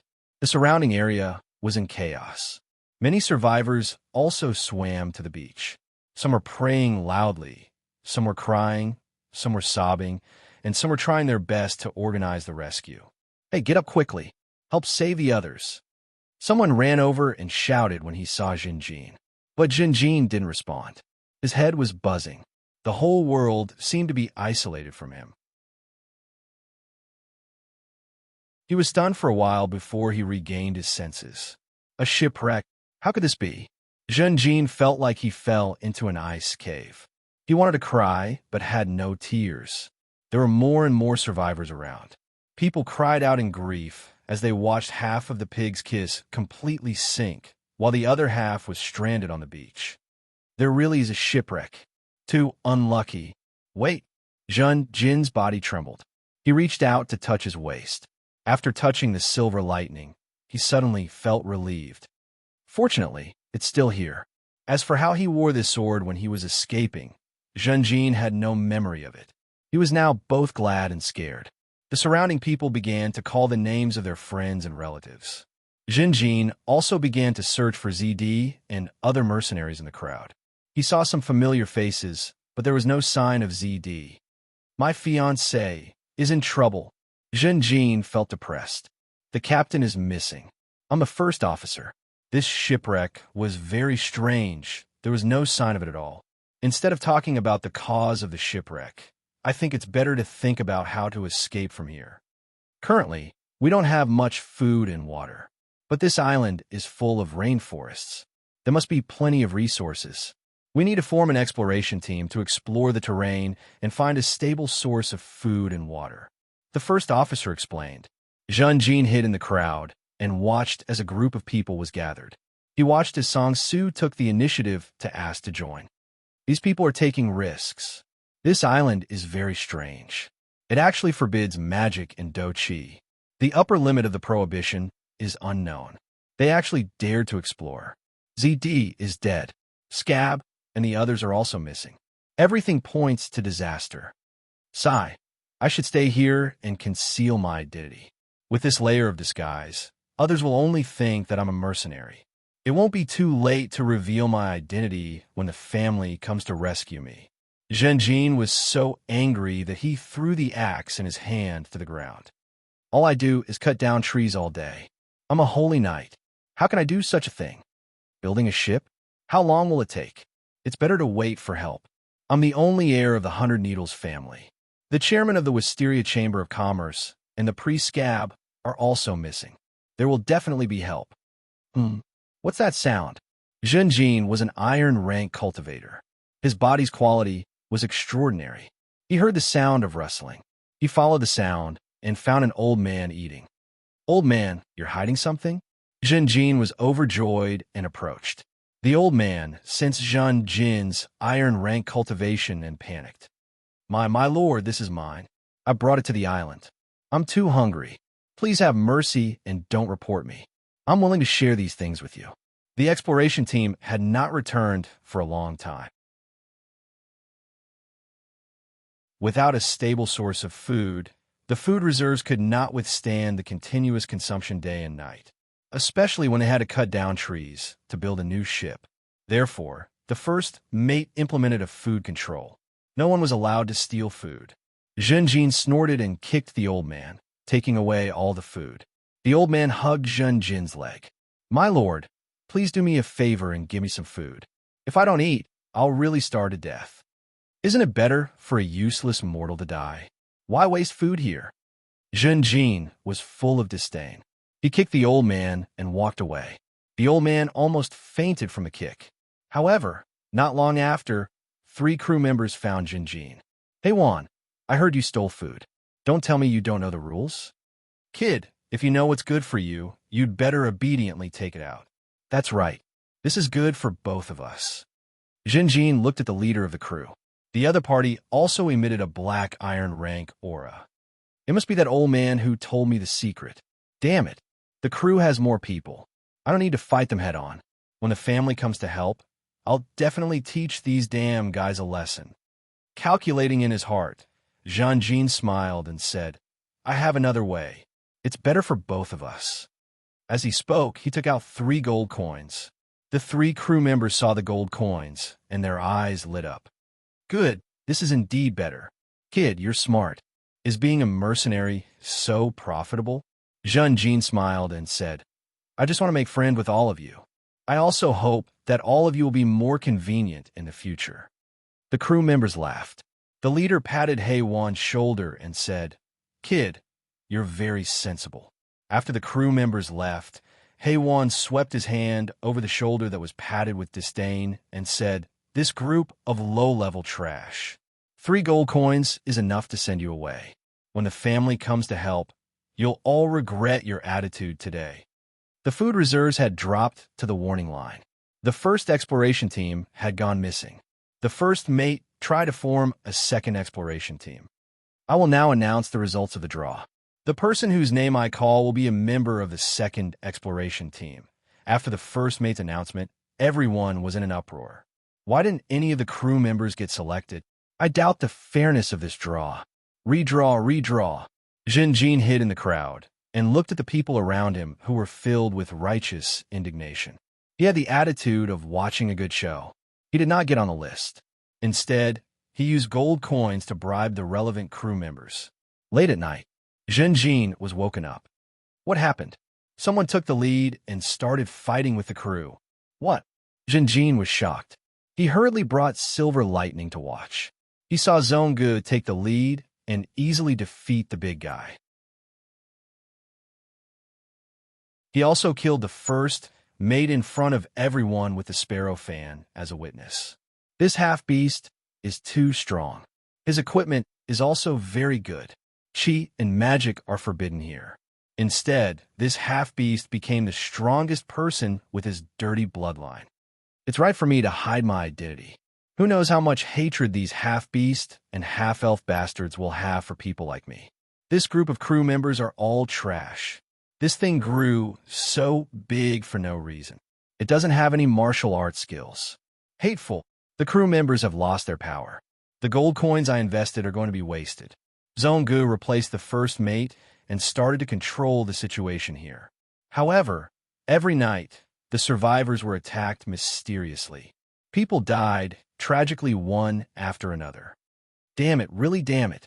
Jean-Jean cursed. What the hell is this thing that killed these people? Damn it, the rescue is too slow. When will it come? The crew member who had been bribed the most by Jean-Jean quietly came to find him. Hei-Wan, come with us. The captain was assassinated, and the mysterious attack on us was probably the work of that half-beastman Mango. We plan to use the opportunity of forming an exploration team to slip away together. Who is it? Jean-Jean was shocked and took the initiative to hand over a gold coin. The crew member was happy and replied, Sir, she saw the shipwright Muban. To tell you the truth, only the old shipwright can build a new ship. You understand? Jean-Jean nodded. I understand. Jean-Jean felt humiliated to be below the half-beast. Mysterious attacks happened every night. The living environment was very bad. Jean-Jean did not want to stay here. She saw Hei-Wan and the others mixed in with the exploration team and secretly set off. However, they were quickly discovered and Zhonggu led the team to chase after them. During the chase, a teleportation occurred. They accidentally found a strange camp. Shi-Suo shouted, This must be the arrangement of the gods. They let us get rid of the vicious enemies and even gave them a temporary camp. The camp was repaired, but soon it was attacked by the bat monkeys and the strong white rhinoceros. No, I don't want to die. I don't want to die. Jean-Jean roared. An extremely strong desire to live filled his chest. This place is finished. If we stay here, we will definitely die. Jean-Jean gritted his teeth and suddenly turned around. He bent his waist and ran out of the wooden house. In the life and death battle with the bat monkeys, Jean-Jean unexpectedly received support. There are people. He was overjoyed. He did not dare to look back and ran with all his strength in the direction of the darts. Running madly, Jean quickly entered the forest and found a few people standing under a tree. It's not Shi-Suo and the others. Wait. Jean could not believe it and was overjoyed. He actually found ZD, his fiancée, was still alive. His eyes lit up, revealing a surprised and happy expression. He blurted out, "Z, it's Hei-Wan." At the same time, ZD saw Hei-Wan's face clearly and whispered, "He's a member of the mercenary group I hired." Huh? Jean was stunned. "Lord Jean, the people in the wooden house should be from the Pig's Kiss." ZD said to the young knight beside her, "That person? It's my substitute." Jean suddenly realized. The young knight nodded. "I have to save them as soon as possible. You guys stay here." He quickly moved forward, and in a few breaths, he was in front of Jean. He quickly sized up the dark-skinned young man. "Can you still fight?" Jean stood in place, staring blankly at the substitute in front of him. "He really looks like me." He was full of emotions and did not respond for a while. The young knight shook his head. It seems that he has lost his courage. He had seen the scene of Jun running away with his own eyes. The young knight rushed to the camp, and Jean hurriedly stopped him. "Don't. You are my substitute. Don't lose your life because of these idiots. Don't take the risk. Come back and protect me." But in the next moment, Jean saw the strong fighting power of the substitute. Jean stared at the back of the substitute, revealing a shocked expression. How can he have such terrifying strength? I can't use my fighting energy here. Yes, he is a beast man. Before he was transformed, he was a silver knight, and his physical fitness is much higher than mine. How was he compared to Zhonggu? Hei-Wan, ZD, Lan Zhao, and the others walked over. Your acting is quite good. Do you want to continue hiding it? Well, to expose it now, it won't do me any good. I'll just let this idiot substitute work for me. Miss ZD. Jean collected his emotions and bowed to ZD. This lord is... ZD smiled faintly and was about to answer. Lan Zhao, who had always been silent, spoke first. "He is my master, Lord Jean. He is Lady ZD's fiancé, the only heir of the 100 Needles clan, a true holy knight, and the future lord of White Sand City. He is my savior, and at the same time, your savior." Jean. Who is this idiot? It seems like he took the opportunity to take in a slave who worked for him. Not bad. ZD nodded. I hired you to escort me to White Sand City in the Wilderness Continent. Lord Jean has always been hiding by my side. The goal was to hide from others and prevent our competitors from maliciously obstructing our journey. When the shipwreck happened, I found Lord Jean. Trust me, Lord Jean will definitely lead us to leave this island alive. So that's how it is. Jean gulped and thought to himself, "You are right, my fiancé. The clan's rescue is no longer reliable. Saving myself is the only way out." After repelling the horde of beasts, Jean received a warm welcome. Everyone treated him as a hero. This substitute is quite good. Jean was secretly pleased. Jean secretly found ZD and talked to her alone. "My dear ZD, it's great that you are fine. I thought you had met with a mishap. I was so sad those days." Jean stepped forward and opened his arms, wanting to hug ZD. ZD took a step back and looked around nervously. "Sir, be careful not to be seen by others." Then, she continued in an excited tone, "After the shipwreck, a group of people and I were washed to a beach on the other side of the island. Sir, I have been trying to find you these days. We are not fated to die. When I saw you just now, I was so excited that I almost called out your identity. Fortunately, I saw the look in your eyes and I came back to my senses." Jean touched his chin. This wonderful misunderstanding suddenly made the grudge in his heart disappear a lot. He said with a smile, "It's really easy to communicate with a smart person like you. How is the situation now? Did you send out a request for help? Did you get a response?" Zifti shook her head and said sadly, "There was no response." This island is very strange and dangerous. I had no choice but to awaken my substitute. Without him, I would have died. You did the right thing. What kind of strength does my substitute have? ZD shook her head. He is a word beast, but the memory infusion is not complete. I found that he can partially transform. As for whether he has more powerful fighting strength, I don't think there is much. ZD described some things in detail. Zhenjin could not help but show a disappointed expression. It seems that he can't beat Zhongge. Someone is coming. ZD immediately reminded him. Zhenjin could only end his short conversation with ZD and quickly leave quietly. As the two groups of people continued to communicate, when the substitute took out the armor plate, Zhenjin could not help but be shocked. Not good. It seems that Zhongge has also been teleported here. I have to quickly remind them that this Zhongge is very dangerous. Sir, Zhenjin put his hand on his chest and bowed to the substitute. You are worthy of being a paladin, always upholding the spirit of fairness. But my suspicion of Zhongge is not without basis. He has undergone strict combat training. Zhenjin continued. Everyone looked at each other. Zhenjin continued. Every mercenary or every sailor has undergone combat training. The combat training I'm talking about is not ordinary training, but military training. Believe me, I'm sure that he has served in the army before. Only after going through strict military training and serving in the army will he have the aura of a soldier. I know this better than anyone else. He had never spoken of his opinion before, so the substitute and ZD attached great importance to it. Zhongge and the others were hiding outside, and she saw the shipwright and the others had not returned. The substitute immediately decided to go out and search. The sword is not bad. The substitute returned the thin sword, silver lightning, to Zhenjin. ZD suddenly said to Zhenjin, Hey Wan, I know that your sword is not ordinary. Please give it to Lord Zhenjin to use for the time being. Zhenjin was surprised, and his expression changed slightly. This sword is my family heirloom. He did not think about it and directly refused. The substitute smiled faintly. ZD, there is no need to make things difficult for him. Sir, this is not possible. ZD was very insistent. We have just analyzed that Zhongge is a very strong opponent. He also has a set of high-quality steel armor, and his spear is definitely not ordinary. Sir, if you use an ordinary weapon to fight Zhongge, it will be no different from being unarmed.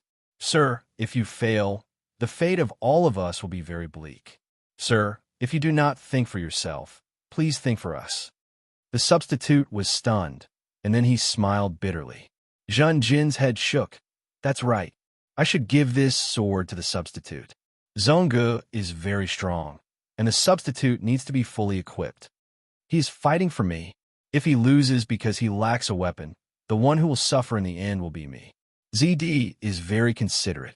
She is thinking for me. If I give the sword to the substitute, I will be in less danger. Sir, Zhenjin thought of this and changed his mind. He took the initiative to hold the thin sword in his hands and went forward to offer it. This lowly one is ignorant, and my vision is too narrow. This sword will only be able to display its true value in Sir's hands. This is my family heirloom. The sword is called Silver Lightning. It will definitely be able to bloom in Sir's hands. ZD smiled. Hey Wan, for this employment, I will pay you double. Zhenjin's face immediately revealed a smile. That's good. I will treat this sword well, and I will do my best to return it to you in one piece. The substitute saw Zhenjin's attitude and generously took the sword back. Zhenjin smiled proudly. You just have to work hard for me. Zhenjin, the substitute, and ZD successfully rescued Shisua, as well as the shipwright and the others. The substitute and Zhongge confronted each other. Humph, a pretty boy nobleman. Zhongge looked at the substitute with disdain. His gaze stopped at the thin sword in the scabbard at Zhenjin's waist and indifferently commented, but the sword is not bad. The substitute smiled and stared at the broken steel armor on Zhongji's body. Your armor is also not bad. Zhenjin secretly observed, feeling very nervous. Please don't fight. Seeing Sandao Zhonggu and the others refused ZD's recruitment, he was almost unable to restrain his anger and secretly swore, "You bastards, dregs, you actually refuse to be my subordinates. You look down on me. With your status, you think you are worthy? Very good. I will engrave this shame in my heart, and one day, I will make you regret it." Zhonggu made the substitute use prayer to prove his identity, which made the substitute furious. The substitute gripped the hilt of the sword, frowning deeply. His face sank, and his eyes became as cold as ice. He shouted in a low voice, "Zhonggu, pay attention to your words. You dare to look down on God. I bear the gaze of the Shengming Emperor. This is the blessing of God. Divine arts are the gift of God, not for show or to prove one's identity. Apologize to me now, right now. Otherwise, you will incur the wrath of a paladin." With that, the substitute took a step forward, approaching Zhonggu. Behind him, Lan Zhao, Heiwan, and the others reached for their weapons. ZD reached in her bag, and Blockhead picked up the wooden club and growled from the depths of his throat. Zhun Jin's heart suddenly jumped to his throat, and he was so nervous that he sweated. "Damn it, why are you so reckless? You can't beat Zhonggu." Zhongji's subsequent retreat made Zhun Jin feel that he had retreated from the edge of a cliff to a safe place. This substitute is too brave. The substitute accepted Zhonggu and the others in public, and took the initiative to invite them back to the camp. Zhun Jin was so angry that he wanted to stomp his feet. "Aren't you inviting a wolf into the house? You are simply hopelessly stupid." After returning to the camp, Zhun Jin once again found ZD in private, and he was very dissatisfied with the substitute's decision. He was angry at ZD. He really thinks he is a paladin. He still talks about fairness and fairness, treating everyone equally. Just like that, he provoked Zhongji's group. He is simply too stupid. ZD was helpless. "Sir, I didn't explain the situation clearly before when the memory was transferred to the substitute. There was a very serious problem. It is not good for us to refute the substitute's actions. This is your authority, sir. Actually, there's a great advantage to him doing this. This is a perfect disguise." Now, even Zhonggu is convinced of his identity. Zhun Jin sighed deeply and was finally persuaded. The logging team and the camp were attacked by the herd at the same time. In the process of defending and counterattacking, the substitute found clues about the mastermind behind the scenes. The substitute had a serious expression. The mastermind behind the scenes is not simple. Not only can he mobilize the bat monkeys and the silver rhinoceros, he also has good tactical skills.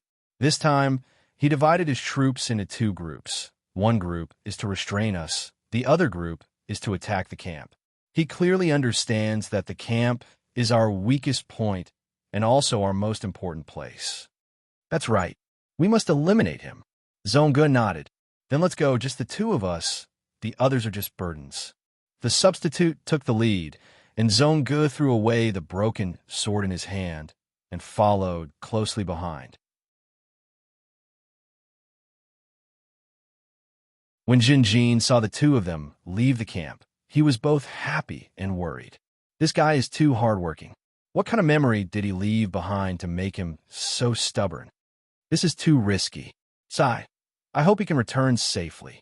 Zhonggu returned with the corpse of the crocodile head hammertail centipede, causing a commotion, but the substitute had not returned. Zhun Jin found ZD.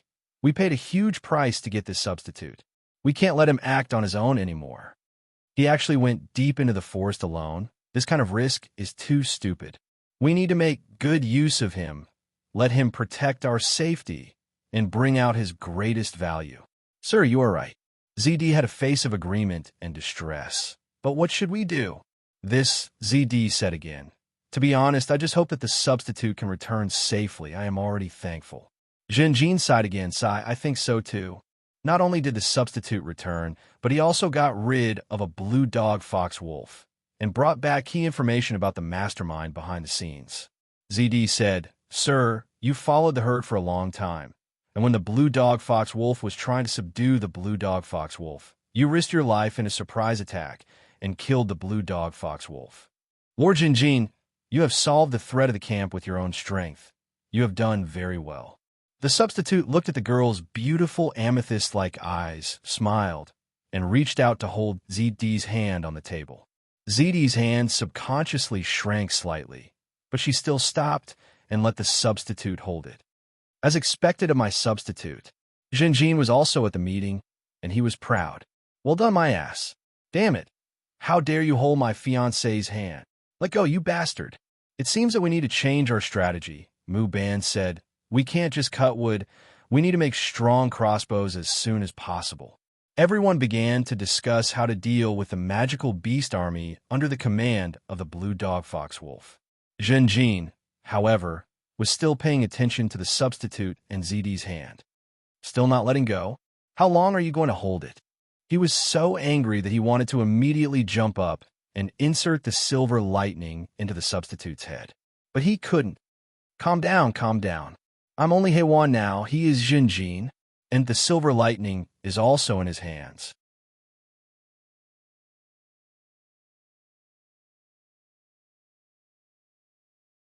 Chapter 176. Inside the tent, Jinjin and ZD were arguing in a low voice. Tell me the truth, my beautiful and lovely fiancé. The substitute, he didn't touch you, did he? Jinjin narrowed his eyes and stared at ZD, his whole body emitting a dangerous aura. ZD stared and shook her head, looking at Jinjin in disbelief. What are you suspecting? Sir, of course not. No, please wait a moment. ZD stretched out her hand and made a pressing motion. That's not the key right now. I thought that you secretly came here to discuss the blue dog fox wolf and the magical beast army with me. That's what we need to be concerned about right now. Of course I need to be concerned about that, but I also need to be concerned about my fiancé. Jin's eyes widened, revealing a trace of anger, especially when another man personally held my fiancé's hand in front of me. I haven't even held your hand. With that, Jinjin reached out to hold ZD's hand. ZD immediately retreated and withdrew her hand. Jinjin grabbed nothing but air. Jinjin was about to fly into a rage when the substitute's voice came from outside the tent. ZD, are you asleep?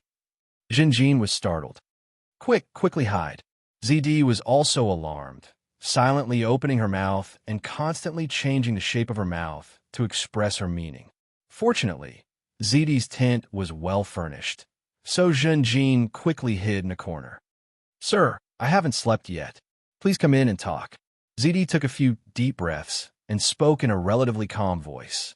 The substitute opened the door and entered.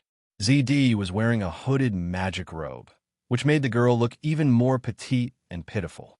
Seeing ZD's expression, the substitute sighed and walked over to ZD. Then, he pulled ZD into his arms. ZD's body trembled slightly, but she did not resist. In a dark corner, Jinjin secretly saw this scene. Suddenly, he glared with his bloodshot eyes and almost jumped out. Are you scared? The double comforted him softly. He knew that the blue dog fox wolf had left a huge psychological scar on ZD. With my lord here, I'm not afraid, ZD said softly. Yes, I will always be by your side. The first blue dog fox wolf died at my feet, and so did the second one. The third, the fourth, even if there are more, as long as I'm here, I won't let them hurt you. I promise you. Jinjin comforted. ZD raised her head in Jinjin's arms. Lord Jinjin, I believe in you. As if she had sensed something, the girl's expression changed. Damn it. Jinjin gnashed his teeth in the dark. In just a few breaths, he had dismembered the substitute a dozen times in his mind. Oh, right. I came to find you because of some blood. The substitute smiled at ZD. I need you to do it secretly. Don't tell anyone before there is a result. Jinjin, who was hiding, felt a wave of anger rush from his heart to the top of his head. What do you want? Damn it, you daring thing. You are just a substitute. You are a fake. You dare to covet something that doesn't belong to you. ZD, who was in the substitute's arms, blushed. My lord, what do you want to do? Jinjin's pupils shrank when he saw this scene. He felt an unprecedented humiliation. This woman. This woman. Ever since he met ZD, he had never seen her reveal such a breathtaking bashfulness. His fiancée, who was revealing a tormented and bashful expression, was being held tightly in another man's arms. Don't misunderstand, I mean. Before the substitute could finish, ZD interrupted him. My lord, you have a nosebleed. The substitute also felt the blood flowing. He was extremely embarrassed.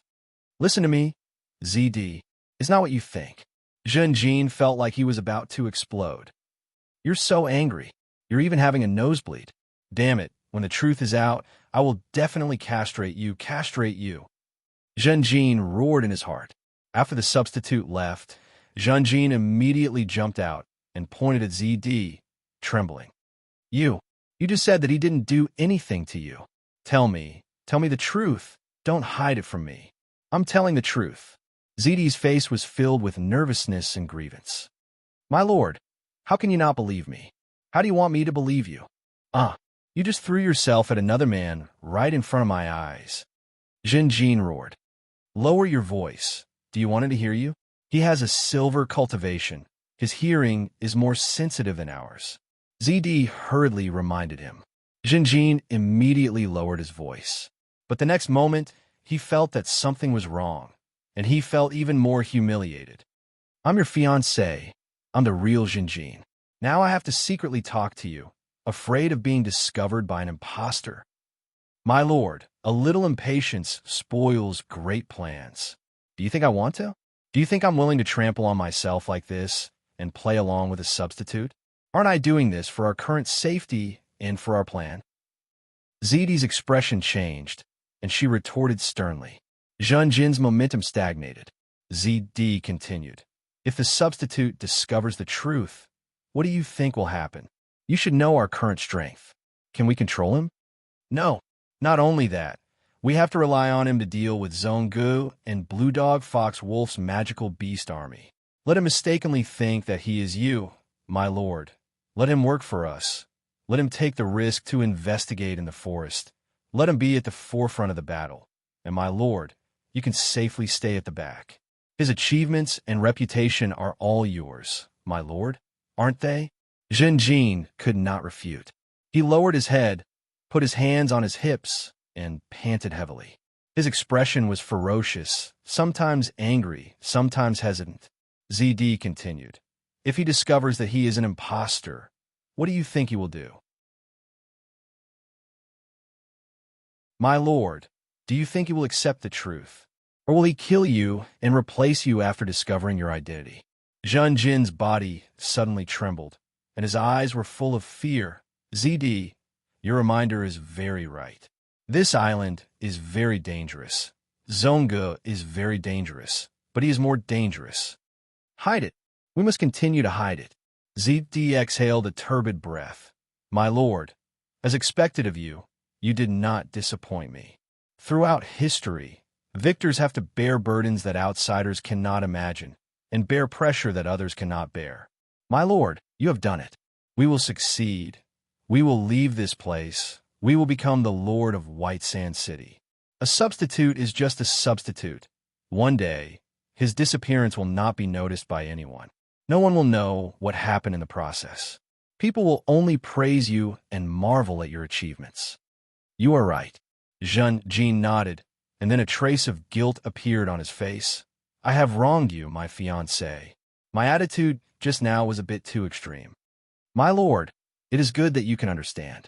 Everything I have done is for our plan, for our safety, for our future. Junjin nodded. Yes, everything is for our beautiful future. Using the Blue Dog Fox Wolf as an opportunity, Zhonggu openly challenged Junjin's authority. The content of the competition was the result of each team's investigation of the surrounding military situation. At dawn, Zhonggu led a group of people to investigate, and the substitute was sleeping because of the hard training last night.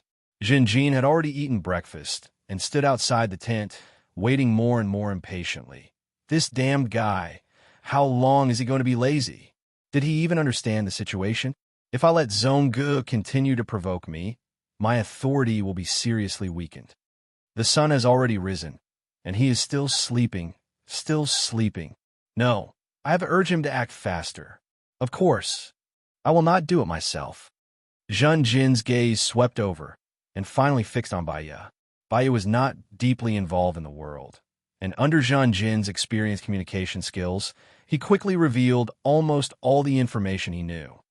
I am really worried for the Lord Jinjin. Zhun Jin sighed, his face full of worry. What is it? Baya asked curiously. Zhun Jin glared slightly. Don't you know that the current situation is very delicate?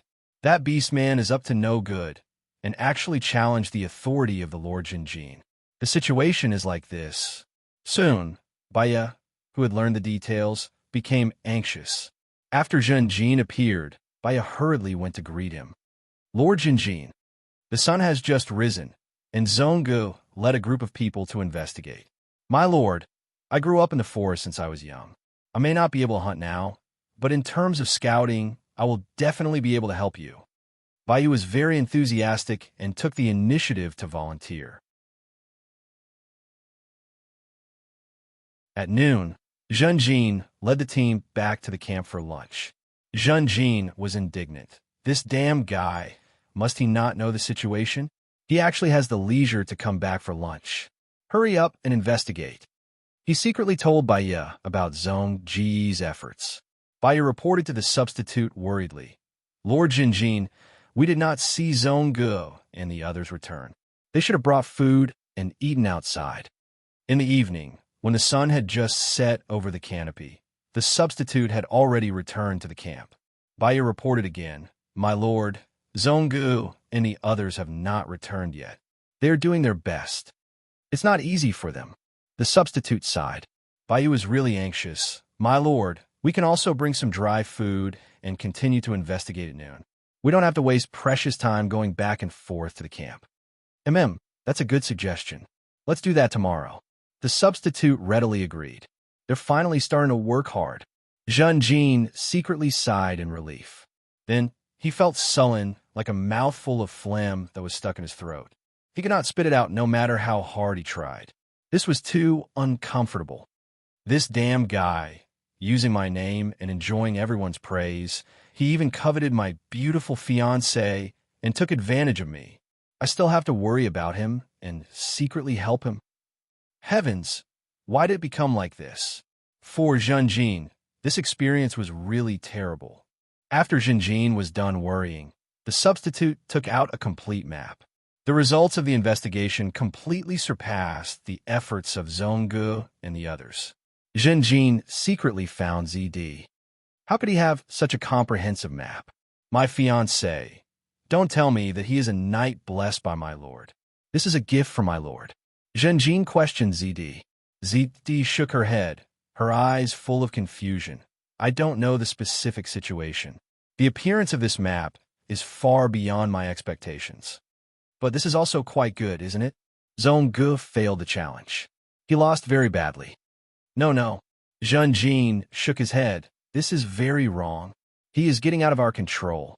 If this continues, it will become more and more dangerous. ZD was puzzled. My lord, hasn't he always been out of our control? Indeed, this degree of control is very weak, but I think it can make him do his best to the greatest extent. No, it's not like that. Zhun Jin continued to shake his head in denial, his expression becoming more and more serious. I'm talking about the trend. He is more difficult to control than before. Why would he take out such a comprehensive military map? Even the size of the beast horde was clearly investigated. He even dared to use my lord's name to publicly deceive us. We know the truth. He must have methods and abilities that we don't know about. ZD nodded. My lord, your worries are very reasonable. He is a word beast. He can freely control part of his beast transformation. I guess that this should be the method he used to obtain the results of his investigation. What on earth can he transform into? Jean Needles asked. I don't know, ZD said. You don't know? Zhun Jin stared, his face full of suspicion. ZD smiled bitterly. My lord, he had it custom-made. Although the arms dealer agreed to my custom-made request, he also told me that he couldn't guarantee anything else. It's like how a person can't swim and sleep at the same time. According to my understanding, this should be the limitation of the beast transformation technology. You mean that the arms dealer doesn't know what his specific abilities are? Zhenjin had a thoughtful look on his face. Yes, the arms dealer said that it's already not easy for him to meet our custom-made standards. Also, my lord, you should know that ordinary were beasts are one-time consumables. Once their beast transformation is triggered, they will go berserk and go crazy, slaughtering the most threatening targets. They have no concept of teammates. Therefore, the arms dealer won't thoroughly examine the were beast they create, because once their beast transformation is triggered, the were beast will be wiped out. The substitute can partially transform and freely control it. This is a rather rare were beast. In fact, I've always thought that if the arms dealer discovered it, they would forcefully take it back and not sell it to us. At the very least, they wouldn't use the previous price. Zhenjin stared at ZD for a long time before nodding and accepting ZD's explanation. He sighed helplessly. It seems that it's our luck to have him. The situation around the camp was very clear. The substitute and Zhongji's competition had changed to exterminating groups of beasts. Using the smoke created by ZD, the substitute, Zhonggu, and the others worked together to deal with the largest group of bat monkeys. In this battle, the substitute's performance was extremely eye-catching. Almost all of his crossbow arrows had missed, and his killing efficiency was undeniably the best. Even Zhonggu looked askance at him, sighing inwardly that he was indeed a descendant of the 100 Needles family. Although he had practiced his archery for many years, he immediately paled in comparison to the substitute. Zhenjin secretly competed with him, but he also lost. Damn it! Zhenjin secretly clenched his fists. After his unwillingness, he sneered disdainfully. What am I thinking? He has a silver cultivation, and I'm only black iron. It's normal to lose to him. But no matter how strong you are, you're just my substitute. Everything you do now is my battle record. What's the background of the arms dealer who modified him? How could he have such powerful archery skills and even surpass me, a descendant of the 100 Needles bloodline? Maybe. Before the modification, he was already a knight with extraordinary archery skills. Zhenjin secretly found ZD again. He went straight to the point. I heard that someone made a set of alligator head hammertail, centipede leather armor, and gave it to him? I want it too. ZD smiled. Sir, please don't worry. I've already remembered that there will be equipment for you.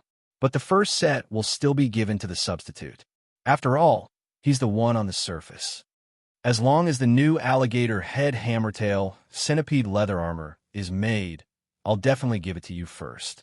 After all, Heiwan's identity is a mercenary I hired. Of course I'll give it to my own people first, right? Zhenjin couldn't help but smile, satisfied with ZD's answer. But then he frowned. I heard the news. The substitute actually picked up a big bargain last night. He got the silver level bat monkey and a whole group of flying squirrels. How'd he do it?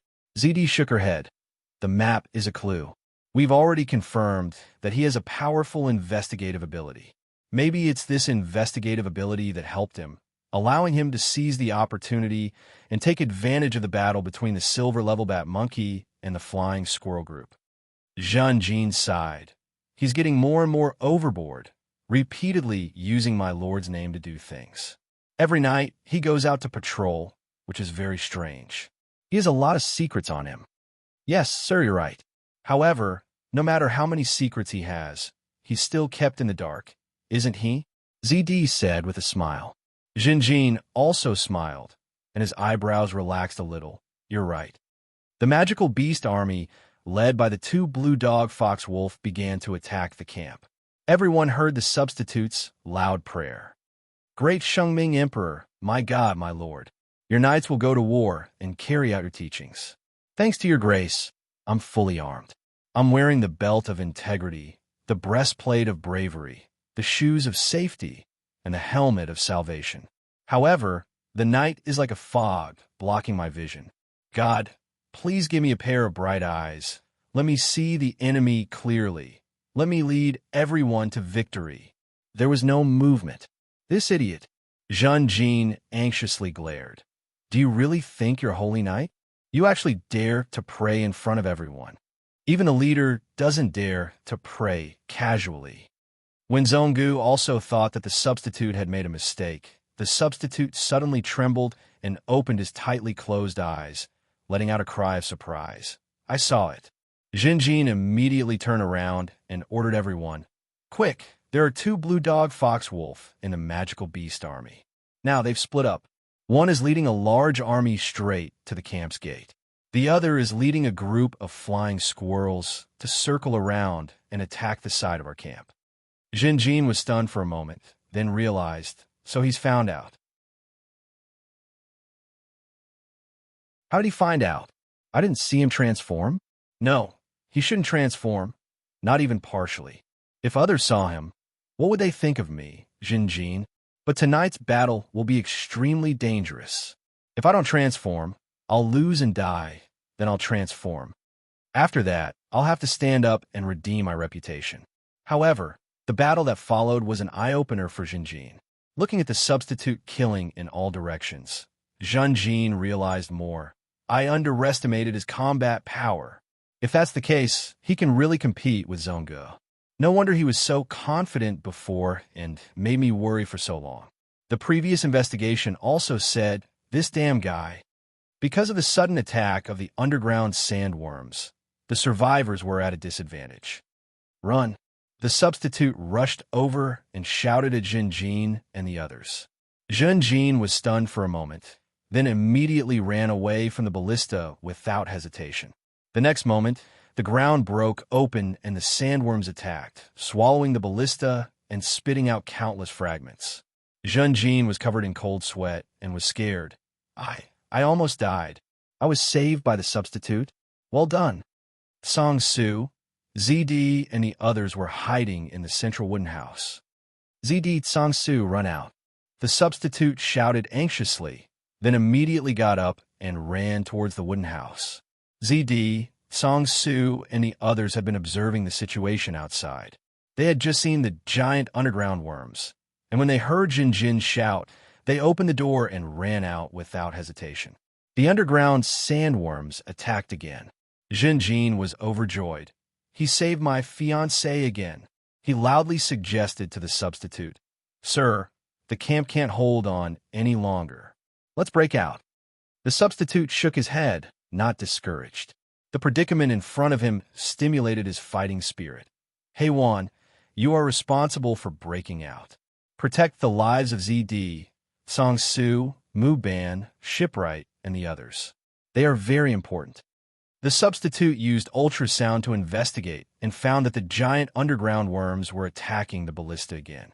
This time, the young knight did not miss. He took advantage of the time when the giant worm was swallowing the ballista to deeply stab the giant worm's body. The giant worm did not tremble, as if it was not the one that was stabbed. It directly retracted back into the ground with a thin sword silver lightning. Where's my sword?" Jinjin was dumbfounded. "My family heirloom sword, my silver lightning." "Substitute, you idiot."